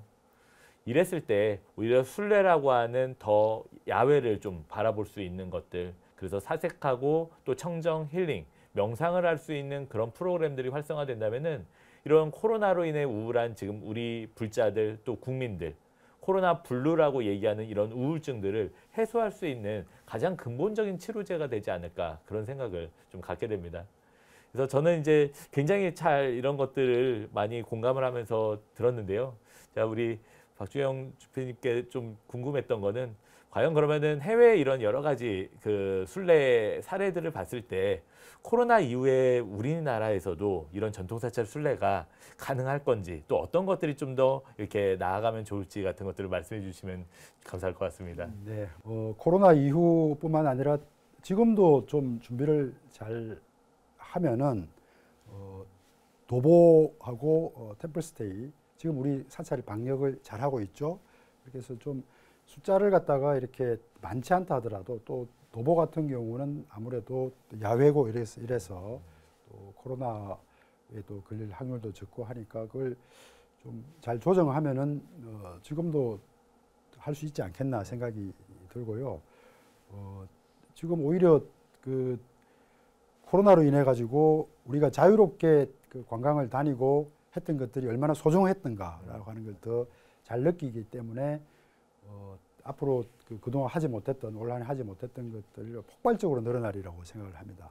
이 동안에 우리 문화사업단을 중심으로 해서 좀 순례와 그 템플스테이를 갖다가 어떻게 연계할 수 있을 것이며 또 교수님께서 지적하신 대로 그 의미를 잘 부여하는 작업을 해가지고 미리 준비한다면은 많은 분들이 우리 템플스테이하고 또 불교 성지순례에 동참하지 않을까 그렇게 생각을 합니다.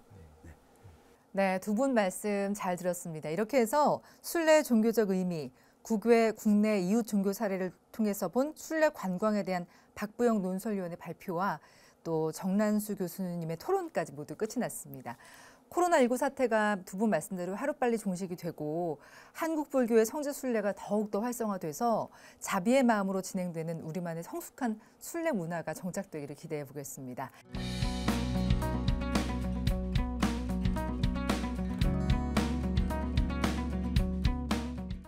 네, 계속해서 오늘 마지막 주제죠.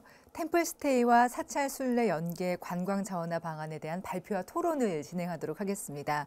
오늘 이 시간 한국문화관광연구원 김상태 초빙석좌 연구위원, 한국관광공사 야간관광 TF팀의 김일중 차장 자리하셨습니다. 안녕하십니까? 안녕하세요. 안녕하십니까? 네, 그럼 먼저 템플스테이와 사찰 순례 연계 관광 자원화 방안에 대한 발표부터 부탁드립니다. 네, 안녕하세요. 저는 한국문화관광연구원의 초빙석좌 연구위원으로 있는 김상태입니다. 오늘 제가 발제할 내용은 템플스테이와 사찰 순례 연계를 통해서 어떻게 관광 자원화를 이룰 것인가에 대한 그런 내용이 되겠습니다. 세 부분으로 나눠서 발제를 하겠습니다. 제가 이 발제에 앞서서 고민했던 것은 템플스테이가 사찰 그 순례 관광을 통해서 새롭게 성장할 수 있느냐 하는 이런 문제, 그리고 사찰 순례 관광이 우리나라에서는 과거에 없었나 하는 이런 문제, 그리고 아직 우리에게도 순례의 전통이 남아 있는가, 이런 부분을 고민하게 되었습니다.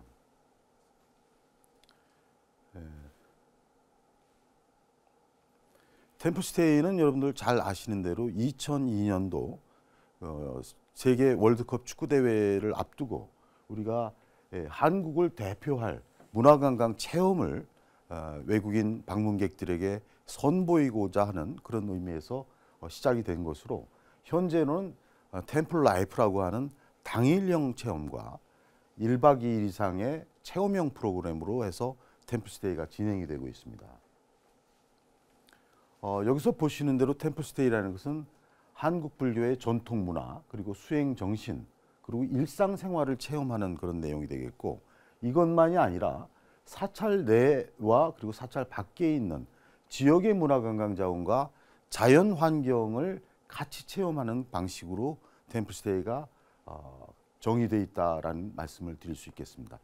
템플스테이는 특히나 그 OECD에서 2009년에 가장 성공한 세계의 문화관광 자원으로 선정된 바가 있고요.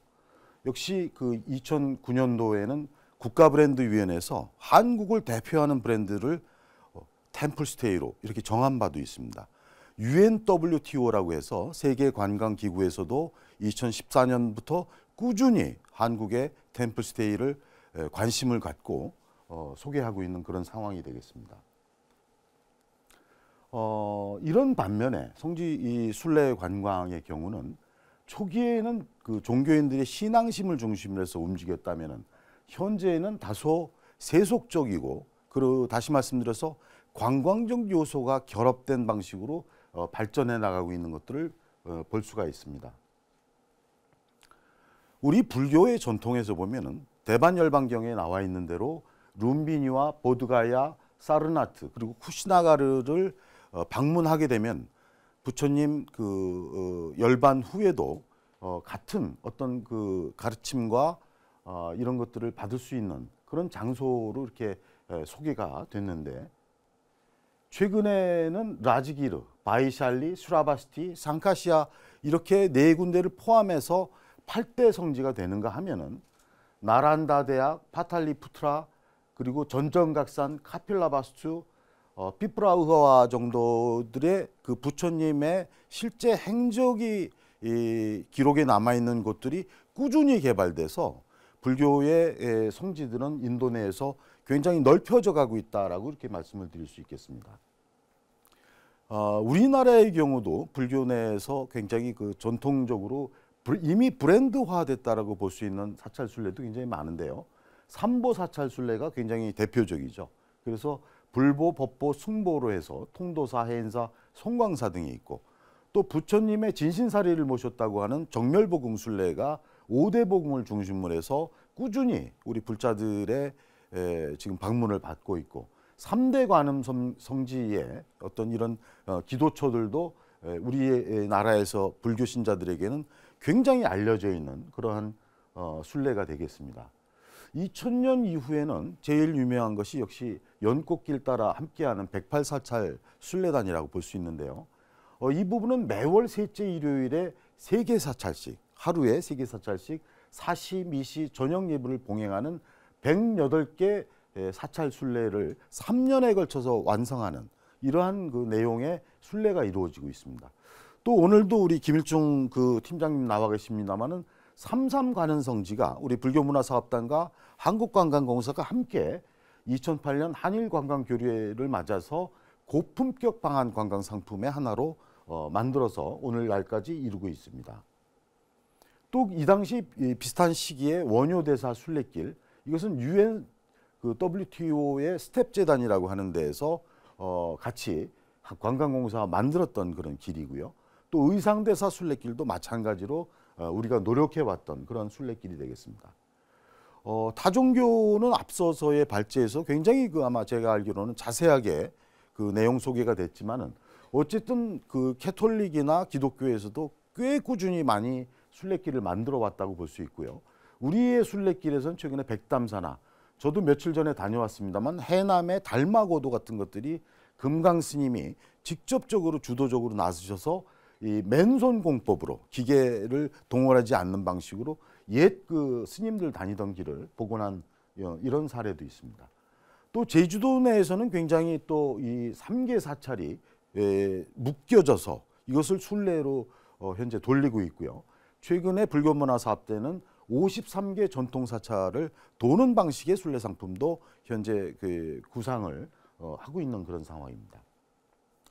제가 이 기존에 있는 그 성지 순례와 관련해서 그 전문 가이드에게 그 인터뷰를 해봤습니다. 그랬더니 기존의 삼삼관음 성지의 경우는 1회에 4박 5일 일정 정도로 해서 150만 원에서 200만 원 정도의 사이로 일본 여행사들이 일본 내에서 판매를 하는 삼삼관음 성지는 이제 그 33개 사찰을 돈다는 게 전국에 있는 쉽지 않기 때문에 이것은 2년에 걸쳐서 4번의 방문을 통해서 이런 것이 완성되니까 결국 한 번 4박 5일 와서 7개, 8개 정도의 사찰을 돌아보는 그런 순례가 되겠습니다.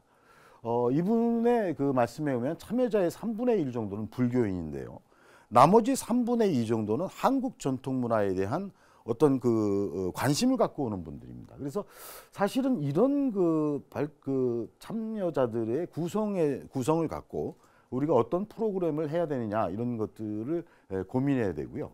그리고 한 번 그 순례에 여러 사찰들이 멀리 떨어져 있기 때문에 이것이 굉장히 좀 그 어려운 문제가 있다라는 것과 그리고 역시 이 삼삼관음의 내용과 질도 중요하지만은 가이드의 역할이 굉장히 중요하다. 그래서 우리가 어쩌면 순례 부분을 키우기 위해서는 순례 전문 해설사들을 양성할 필요성이 있지 않느냐 이런 그 얘기들을 하고 있고요. 삼삼관음 성지의 여러 사찰들은 그냥 단순히 참배만 하고 지나가기 때문에 그 사찰들로부터는 사문을 열어주는 것 외에는 그 이상의 도움을 받기 어렵다 하는 이러한 문제들도 역시 발견할 수 있었습니다. 이러한 것들을 갖고 저희 우리나라의 어떤 그 상황을 좀 다시 한번 리뷰해 보겠습니다. 한국은 종교대국입니다. 전 국민의 46%가 신앙 활동을 하고 있고요. 전국에 10만 개 이상의 종교시설을 갖고 있습니다. 불교는 1700년 역사를 한국에서 있으면서 한국 등록문화재의 70% 이상, 다수의 세계문화유산을 갖고 있는데 산사와 8만 대장경 같은 것들이 이미 돼 있고 추가적으로 지금 연등 행사 같은 것들도 얼마 안에 세계문화유산이 되지 않겠냐 이렇게 현재 기대를 하고 있습니다.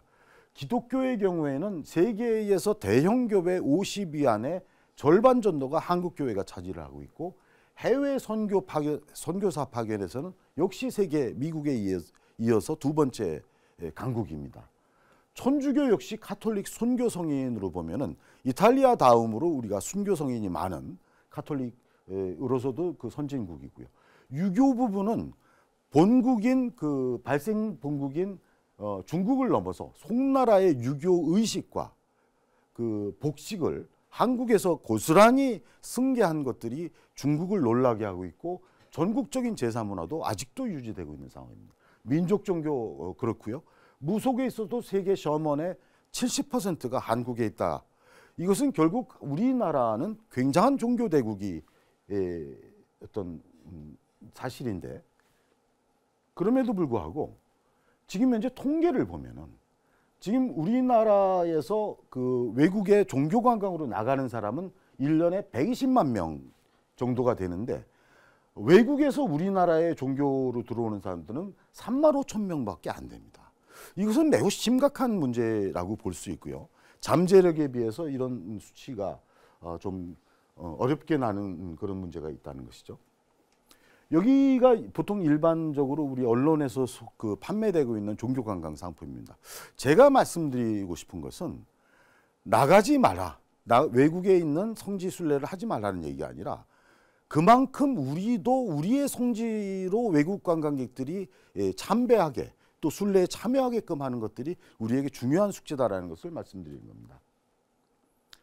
세계적인 트렌드가 있습니다. 순례가 앞으로 잘 되는 것은 산티아고 순례길은 여러분 잘 아시는 대로 뭐 그 93년에 유네스코 세계문화유산이 됐을 뿐만이 아니라 그 파울로 코엘료의 순례자라는 책이 출간되면서 유명세를 거쳤고 요한 바오로 2세가 두 번이나 여기에 오게 되면서 여기가 중세 이후에 새로운 어떤 그 이 서양 문화 또 특히 가톨릭 전통에서 명소가 되는 이러한 것들이 나오고 영화만 해도 우리나라에서도 금년에 이제 산티아고의 흰 지팡이라는 것이 곧 개봉이 됩니다만은 이미 그 외국에서도 수많은 그 영화들이 만들어져서 이것이 명소화 되고 있는 것들을 볼 수가 있습니다.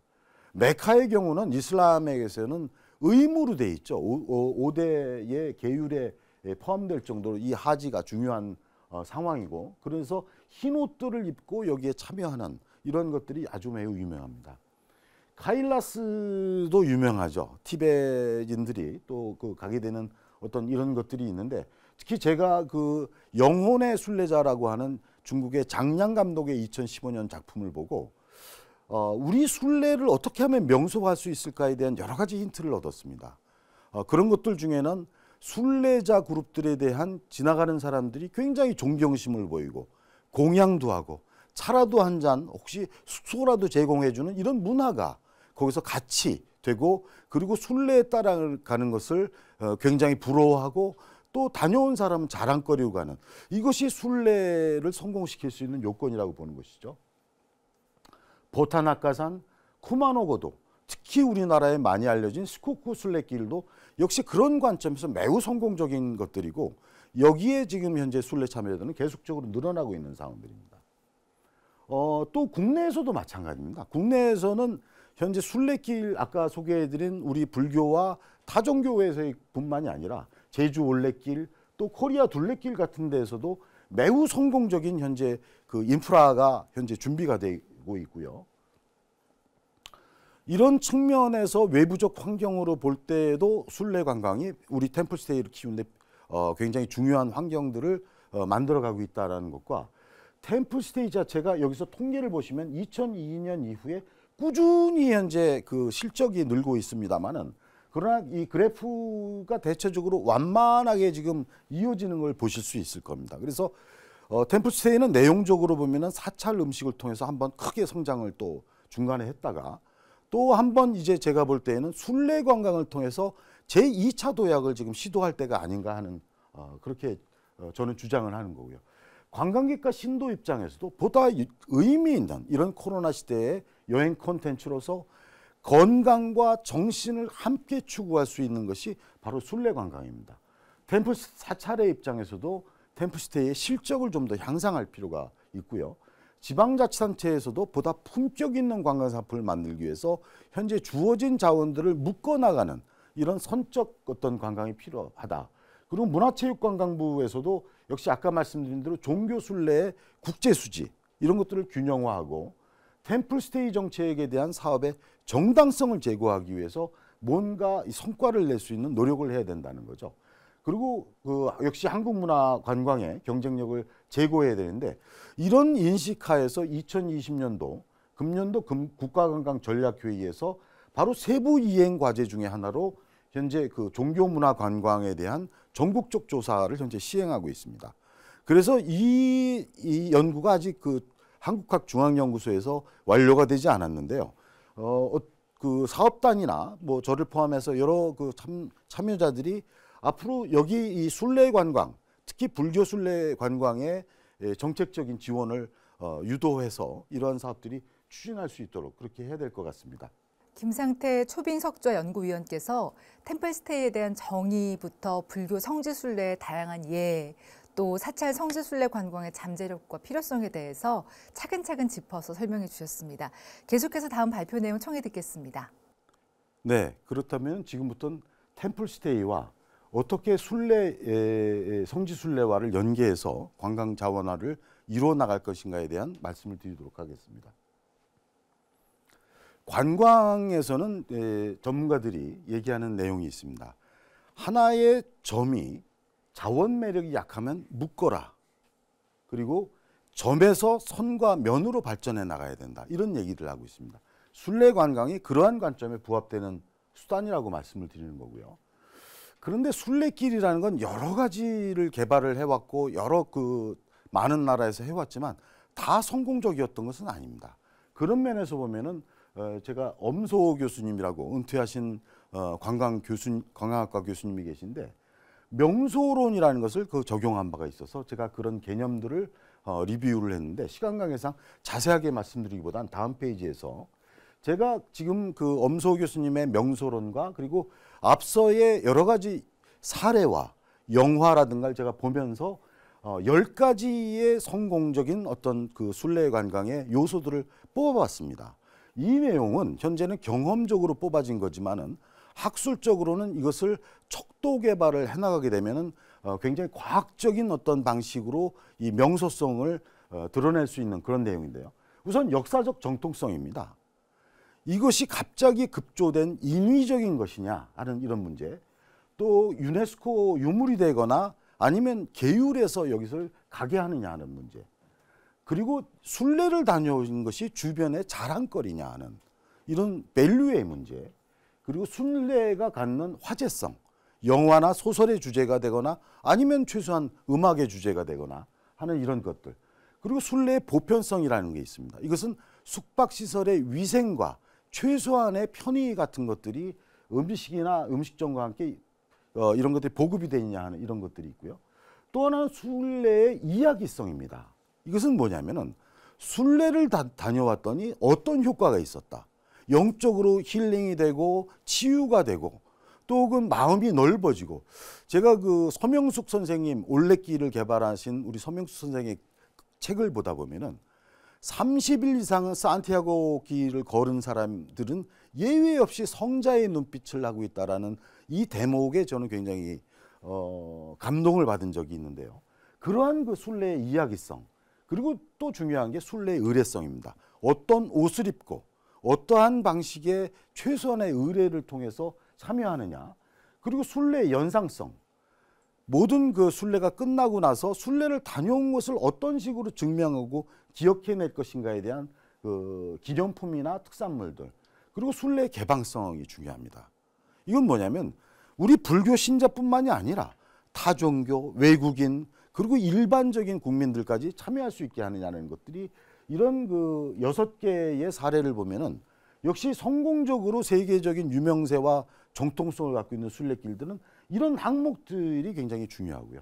마지막으로 아까 제가 영혼의 순례길 영화를 말씀을 드렸습니다마는 순례자를 존중하는 문화가 있어야 됩니다. 그래서 해당 인근에 있는 사찰과 사하촌, 그리고 거기 있는 신도회 등이 지나가는 순례자를 얼마나 우리가 존경해주고 존중해주고 하느냐 하는 이런 것들이 저는 숙제라고 봐서요. 이런 10가지의 항목들을 앞으로 앞서서 두 분의 훌륭한 발제가 있었는데 거기서는 제가 발견하지 못한 그런 내용도 있습니다. 그래서 여기에 추가적으로 좀 그런 명소를 만들 수 있는 척도를 개발해서 활용하면 좋을 것 같습니다. 템플스테이 운영 사찰이 저는 중심이 된다고 보는데요. 아까 앞서서 발제에서 제가 보면은 이 캐톨릭이나 이런 데에는 캐톨릭 자체가 좀 주도적으로 나오는 면이 있습니다. 그래서 우리의 경우도 템플스테이 운영 사찰 그리고 사업단들이 먼저 전면에 나서서 템플스테이 비운영 사찰 그리고 뭐 지자체 그리고 문화체육관광부 여행사를 묶어 나가는 방식의 거버넌스를 초기에 잘 정리하는 게 중요하다고 보겠습니다. 또 기본적으로 어떤 식의 순례 코스를 만들 거냐. 템플스테이 운영사찰과 운영사찰, 운영사찰과 비운영사찰, 그리고 운영사찰과 사찰 음식 특화사찰, 그리고 운영사찰과 비운영사찰과 지역의 관광자원을 묶는 방식의 기본 모형을 지역 여건과 사찰 여건으로 이렇게 발전시켜 나가면 된다는 거죠. 그리고 지금 현재 우리가 새롭게 지금 되어 있는 유네스코 세계문화유산인 산사를 어떻게 활용할 거냐, 또 시도 시군 안에 있는 운영사찰끼리 어떻게 할 거냐, 그리고 불보살님들을 연계하는 방식의 주제를 연결하는 것들이 있고요. 그래서 이런 상품의 개발 여지는 굉장히 많다고 볼 수 있겠습니다. 그리고 제가 이제 이 표적 시장에 대해서 말씀을 드리고 싶은데요. 이 정책의 1차 표적은 스님들과 불교 신자들이 먼저 나와야 된다는 겁니다. 제가 삼삼관음이라든가 이런 사례를 보면은 왜 일본인 관광객들을 대상으로 하는 것들로 이렇게 접근이 됐는데 저는 사실 그거보다는 우리 국내에서 먼저 우리 스님들과 불교 신자들이 이 길을 먼저 가서 어느 정도 길이 닦여졌을 때 일본 외국인 관광객들을 받았으면 어땠을까? 더 성공적이지 않았을까? 그런 고민을 해봅니다. 우리의 불교 순례길은 스님들과 불교 신자들이 먼저 만들어야 됩니다. 그리고 두 번째로는 걷기 동호회, 그리고 세 번째로는 우리 그 국내에서 살고 있는 외국인 사절들, 또 다문화가정, 미군들, 외국 상공인들을 표적으로 하고 4차에 가서 외국인 불교 신자, 관광객, 이웃 종교를 이렇게 데리고 올 수 있는 이런 방식으로 누구를 데려올 거냐에 대한 분명한 준비가 되어야 되겠습니다.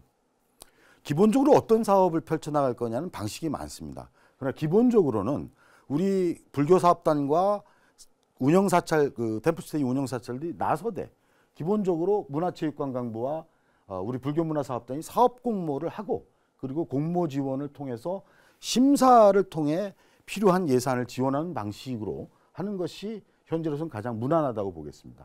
마무리하겠습니다. 지금 이제 우리가 이 불교 순례가 필요하다는 것뿐만이 아니라 앞으로 이게 준비를 더 해야 될 것들이 공모사업의 평가 기준, 아까 10개의 명소성을 더 발전시켜서 공모사업들이 그러한 내용들을 포괄할 수 있게 해야 되고 또 가장 중요한 게 적정한 예산이 있어야 됩니다. 이런 것들이 예산 없이 이루어질 수 있는 것은 아니기 때문에 문화부 그리고 지방자치단체, 한국관광공사 등이 예산을 확보하고 또 이것을 앞으로 더 체계적으로 과학적으로 발전시키기 위해서는 관련 통계를 사전에 정비해야 됩니다. 어떤 통계를 쓸지 그리고 명소와 요소를 꾸준히 개발함으로 인해서 이 불교 사찰 성지 순례는 지금 우리가 만드는 우리 불자들이 완성해가는 미래의 세계 문화유산이다. 이런 캐치프레이즈로 접근을 함으로써 이 사업이 성공할 수 있다. 이런 정도로 제가 발제를 마치도록 하겠습니다. 감사합니다. 네, 불교 순례길은 모든 세계유산이다, 미래 세계유산이다라는 말씀을 끝으로 오늘 발표를 마무리해 주셨습니다. 템플스테이와 사찰 순례 연계 관광 자원화 방안에 대한 모든 발표 내용을 이렇게 들어봤습니다. 자원 매력이 약하면 점에서 선과 면으로 묶으라는 말씀, 앞서 원경 스님께서 인사 말씀에서도 해주셨던 말씀하고도 일맥상통하는 내용이 아닌가 합니다. 이어서 한국관광공사 야간관광 TF팀 김일중 차장께서 토론문을 발표해 주시겠습니다. 네, 안녕하십니까. 저는 한국관광공사 야간관광 추진단 TF의 김일중 차장입니다.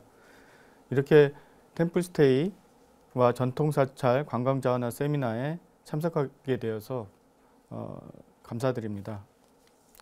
제가 부족하지만 관련해서 조그만 아이디어를 좀 준비해봤습니다. 관련해서 말씀드리도록 하겠습니다. 이 사찰 순례 관광 활성화를 하기 위해서는 먼저 사찰 순례 관광 자원 실태 조사 및 전략 수립을 먼저 해야 되겠습니다. 이 사업을 잘하기 위해서는 홍보 실행 플랜 수립 및 데이터베이스 구축을 통한 마케팅 기본 방향 설정, 그리고 순례 관광 콘텐츠의 체계적 분류 체계를 마련해야 하겠습니다. 또한 여기서 핵심 콘텐츠를 선정을 하고 활성화 방안을 도출해야 할 것 같습니다. 두 번째로는 모델 코스를 개발해야겠습니다. 단기 모델 코스를 먼저 개발해야 됩니다. 그래서 일주일이라든지 뭐 그거 중장기도 하고요. 제일 먼저 할 건 1박 2일의 단기 모델 코스를 개발하고 2단계로서는 일주일, 한 달, 2주 그런 식의 중장기 코스를 개발해야 될 것으로 생각이 됩니다. 여기에는 반드시 유네스코 지정 산사가 포함이 되어야 되고요. 또는 템플스테이 운영 사찰도 포함이 되어야 되겠습니다. 지금 코로나 시대이기 때문에 관련해서는 암사로 가는 길이라든지 그런 사회적 거리두기가 자연적으로 되는 그런 길들을 만드는 것도 고려가 가능할 것으로 생각이 됩니다. 세 번째로는 순례관광 모델 코스 바이럴 영상 제작도 필요합니다. 한국관광공사에서는 이날치 및 앰비기어스 댄스 컴퍼니의 범내어온다 노래와 독특한 춤사위를 연기해서 서울, 부산, 전주, 강릉, 목포 이런 곳들을 홍보를 했는데요. 관련해서 지금 공전의 히트를 기록을 했습니다. 그래서 3억 뷰 이상을 달성을 했습니다. 그래서 대통령상도 수상을 했는데요. 마찬가지로 사찰 관광이나 템플스테이 관련해서도 그런 유튜브를 활용한 신매체를 활용한 홍보 툴이 필요하다고 생각이 됩니다.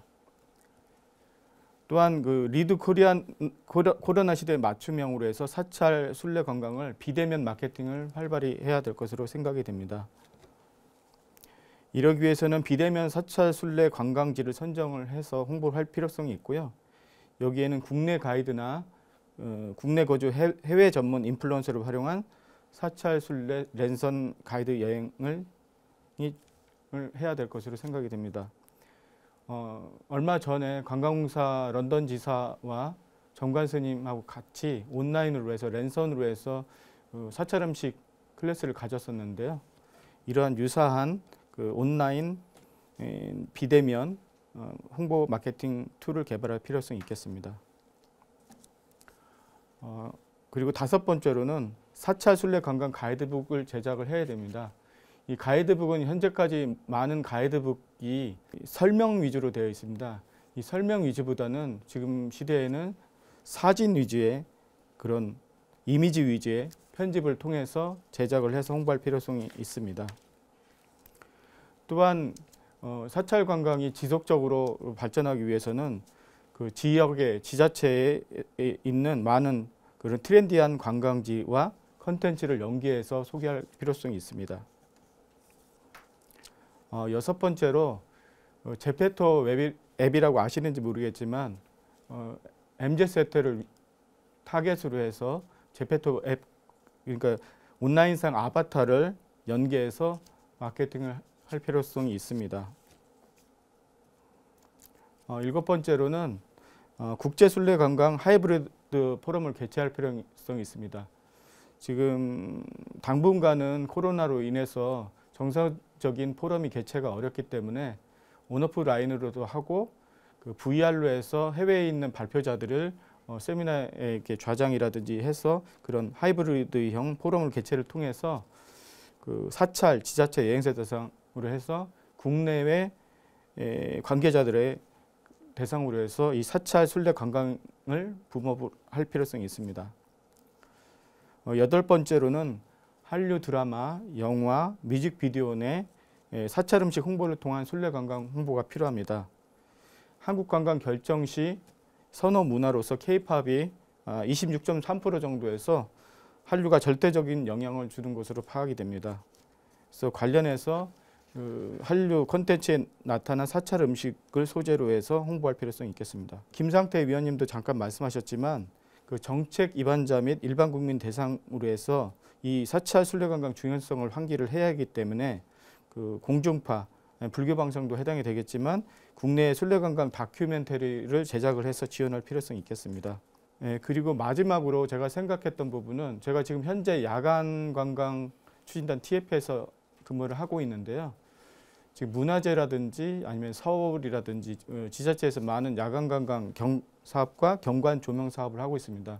근데 현재 사찰에는 경관 조명 사업이 있긴 하지만 아직 대대적으로 한 적이 없어서 이 사찰의 경관 조명을 좀 대대적으로 좀 할 필요성이 있을 거로 생각이 됩니다. 위원님, 그러면 지금 저도 아까 말씀하신 것 중에 그 사찰 순례 관광자원 실태 조사가 필요하다고 생각하는데요. 그 위에 어떻게 구체적으로 좀 진행이 가능할까요?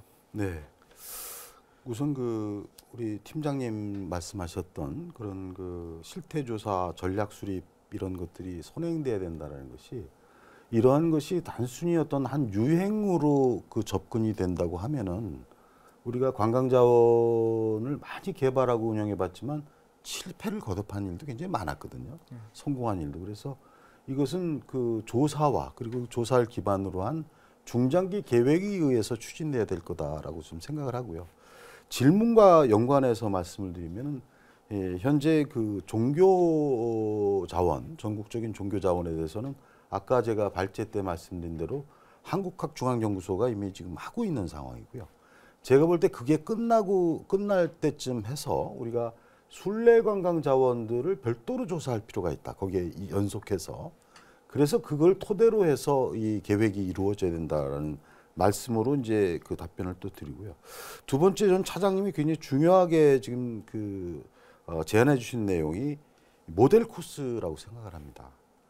사실 이런 사업들을 전면적으로 시행하기에는 아직 우리의 노하우가 충분히 축적되지 않았다고 보는 거죠. 그래서 이런 것들은 모델 코스를 통해서 뭐 아까 얘기하신 유네스코 산사라든가 아니면 우리에게 이미 브랜드화되어 있는 삼보사찰이나 아니 관음성지, 5대 정멸복음 같은 것들을 먼저 브랜드를 해둔 것이 그 다음에 이제 전면적으로 확산할 수 있는 단계로 가기 위해서는 먼저 이런 것들이 돼야 된다고 보고요. 또 그 팀장님께서 말씀하신 어떤 홍보나 비대면의 경우는 이것은 현재 추세를 따라서 마케팅적인 어떤 그런 추세, 현대적인 어떤 추세에 따라서 SNS 등이나 인플루언서를 활용하는 것들이 뭐 이어져야 된다는 데서 이견이 없습니다. 그리고 가이드북 같은 경우도 만들어야 되고 또 말씀하신 대로 저도 그 말씀을 아까 드리기도 했는데 이건 해설을 어떻게 하느냐가 중요하다고 하는 거거든요. 그래서 아까 제가 인터뷰를 삼삼가늠 쪽에 20년 동안 했던 분과 인터뷰를 했습니다마는 상품의 내용도 중요하지만 이것을 어떻게 가이드가 해설해내느냐. 이 해설은 꼭 해설사나 가이드뿐만이 아니라 스님도 아마 이제 같이 참여하실 수 있을 것 같은데요.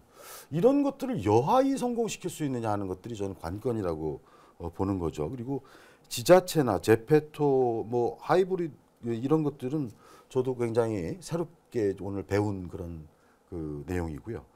또 제가 볼 때는 아마 중요한 것들 중에 특히 우리 불교문화사업단과 한국관광공사에서는 우선 정책 당국자들이 이 부분에 대한 중요성을 먼저 인식할 수 있도록 세미나나 포럼 같은 것들을 우선적으로 좀 만들어 주시는 게 역시 필요하지 않겠냐 이런 말씀으로 제 답변을 하겠습니다. 네, 템플스테이와 사찰순례 연계 관광 자원화 방안에 대한 발표와 토론 내용까지 잘 들었습니다. 이렇게 다양한 분야의 전공자들이 자신의 연구 내용을 발표하고 또 서로의 이야기에 귀를 기울이는 과정을 통해서 템플스테이와 전통 사찰 순례의 관광 자원화가 원활하게 이루어지고 더욱 활성화되지 않을까 하는 그런 기대도 해보게 됩니다. 이상으로 템플스테이 전통 사찰 순례 관광 자원화 온택트 세미나 모든 발표와 토론이 끝났습니다. 오늘의 이 진지하고 풍성했던 논의가 든든한 밑바탕이 돼서 1700년 한국 불교 문화의 정수를 세계에 전하는 템플스테이가 지금 우리 시대 21세기를 대표하는 또 하나의 불교 문화로 더욱 찬란하고 아름다운 성과를 이뤄가기를 기원하겠습니다. 이 시간 함께해 주신 여러분 고맙습니다.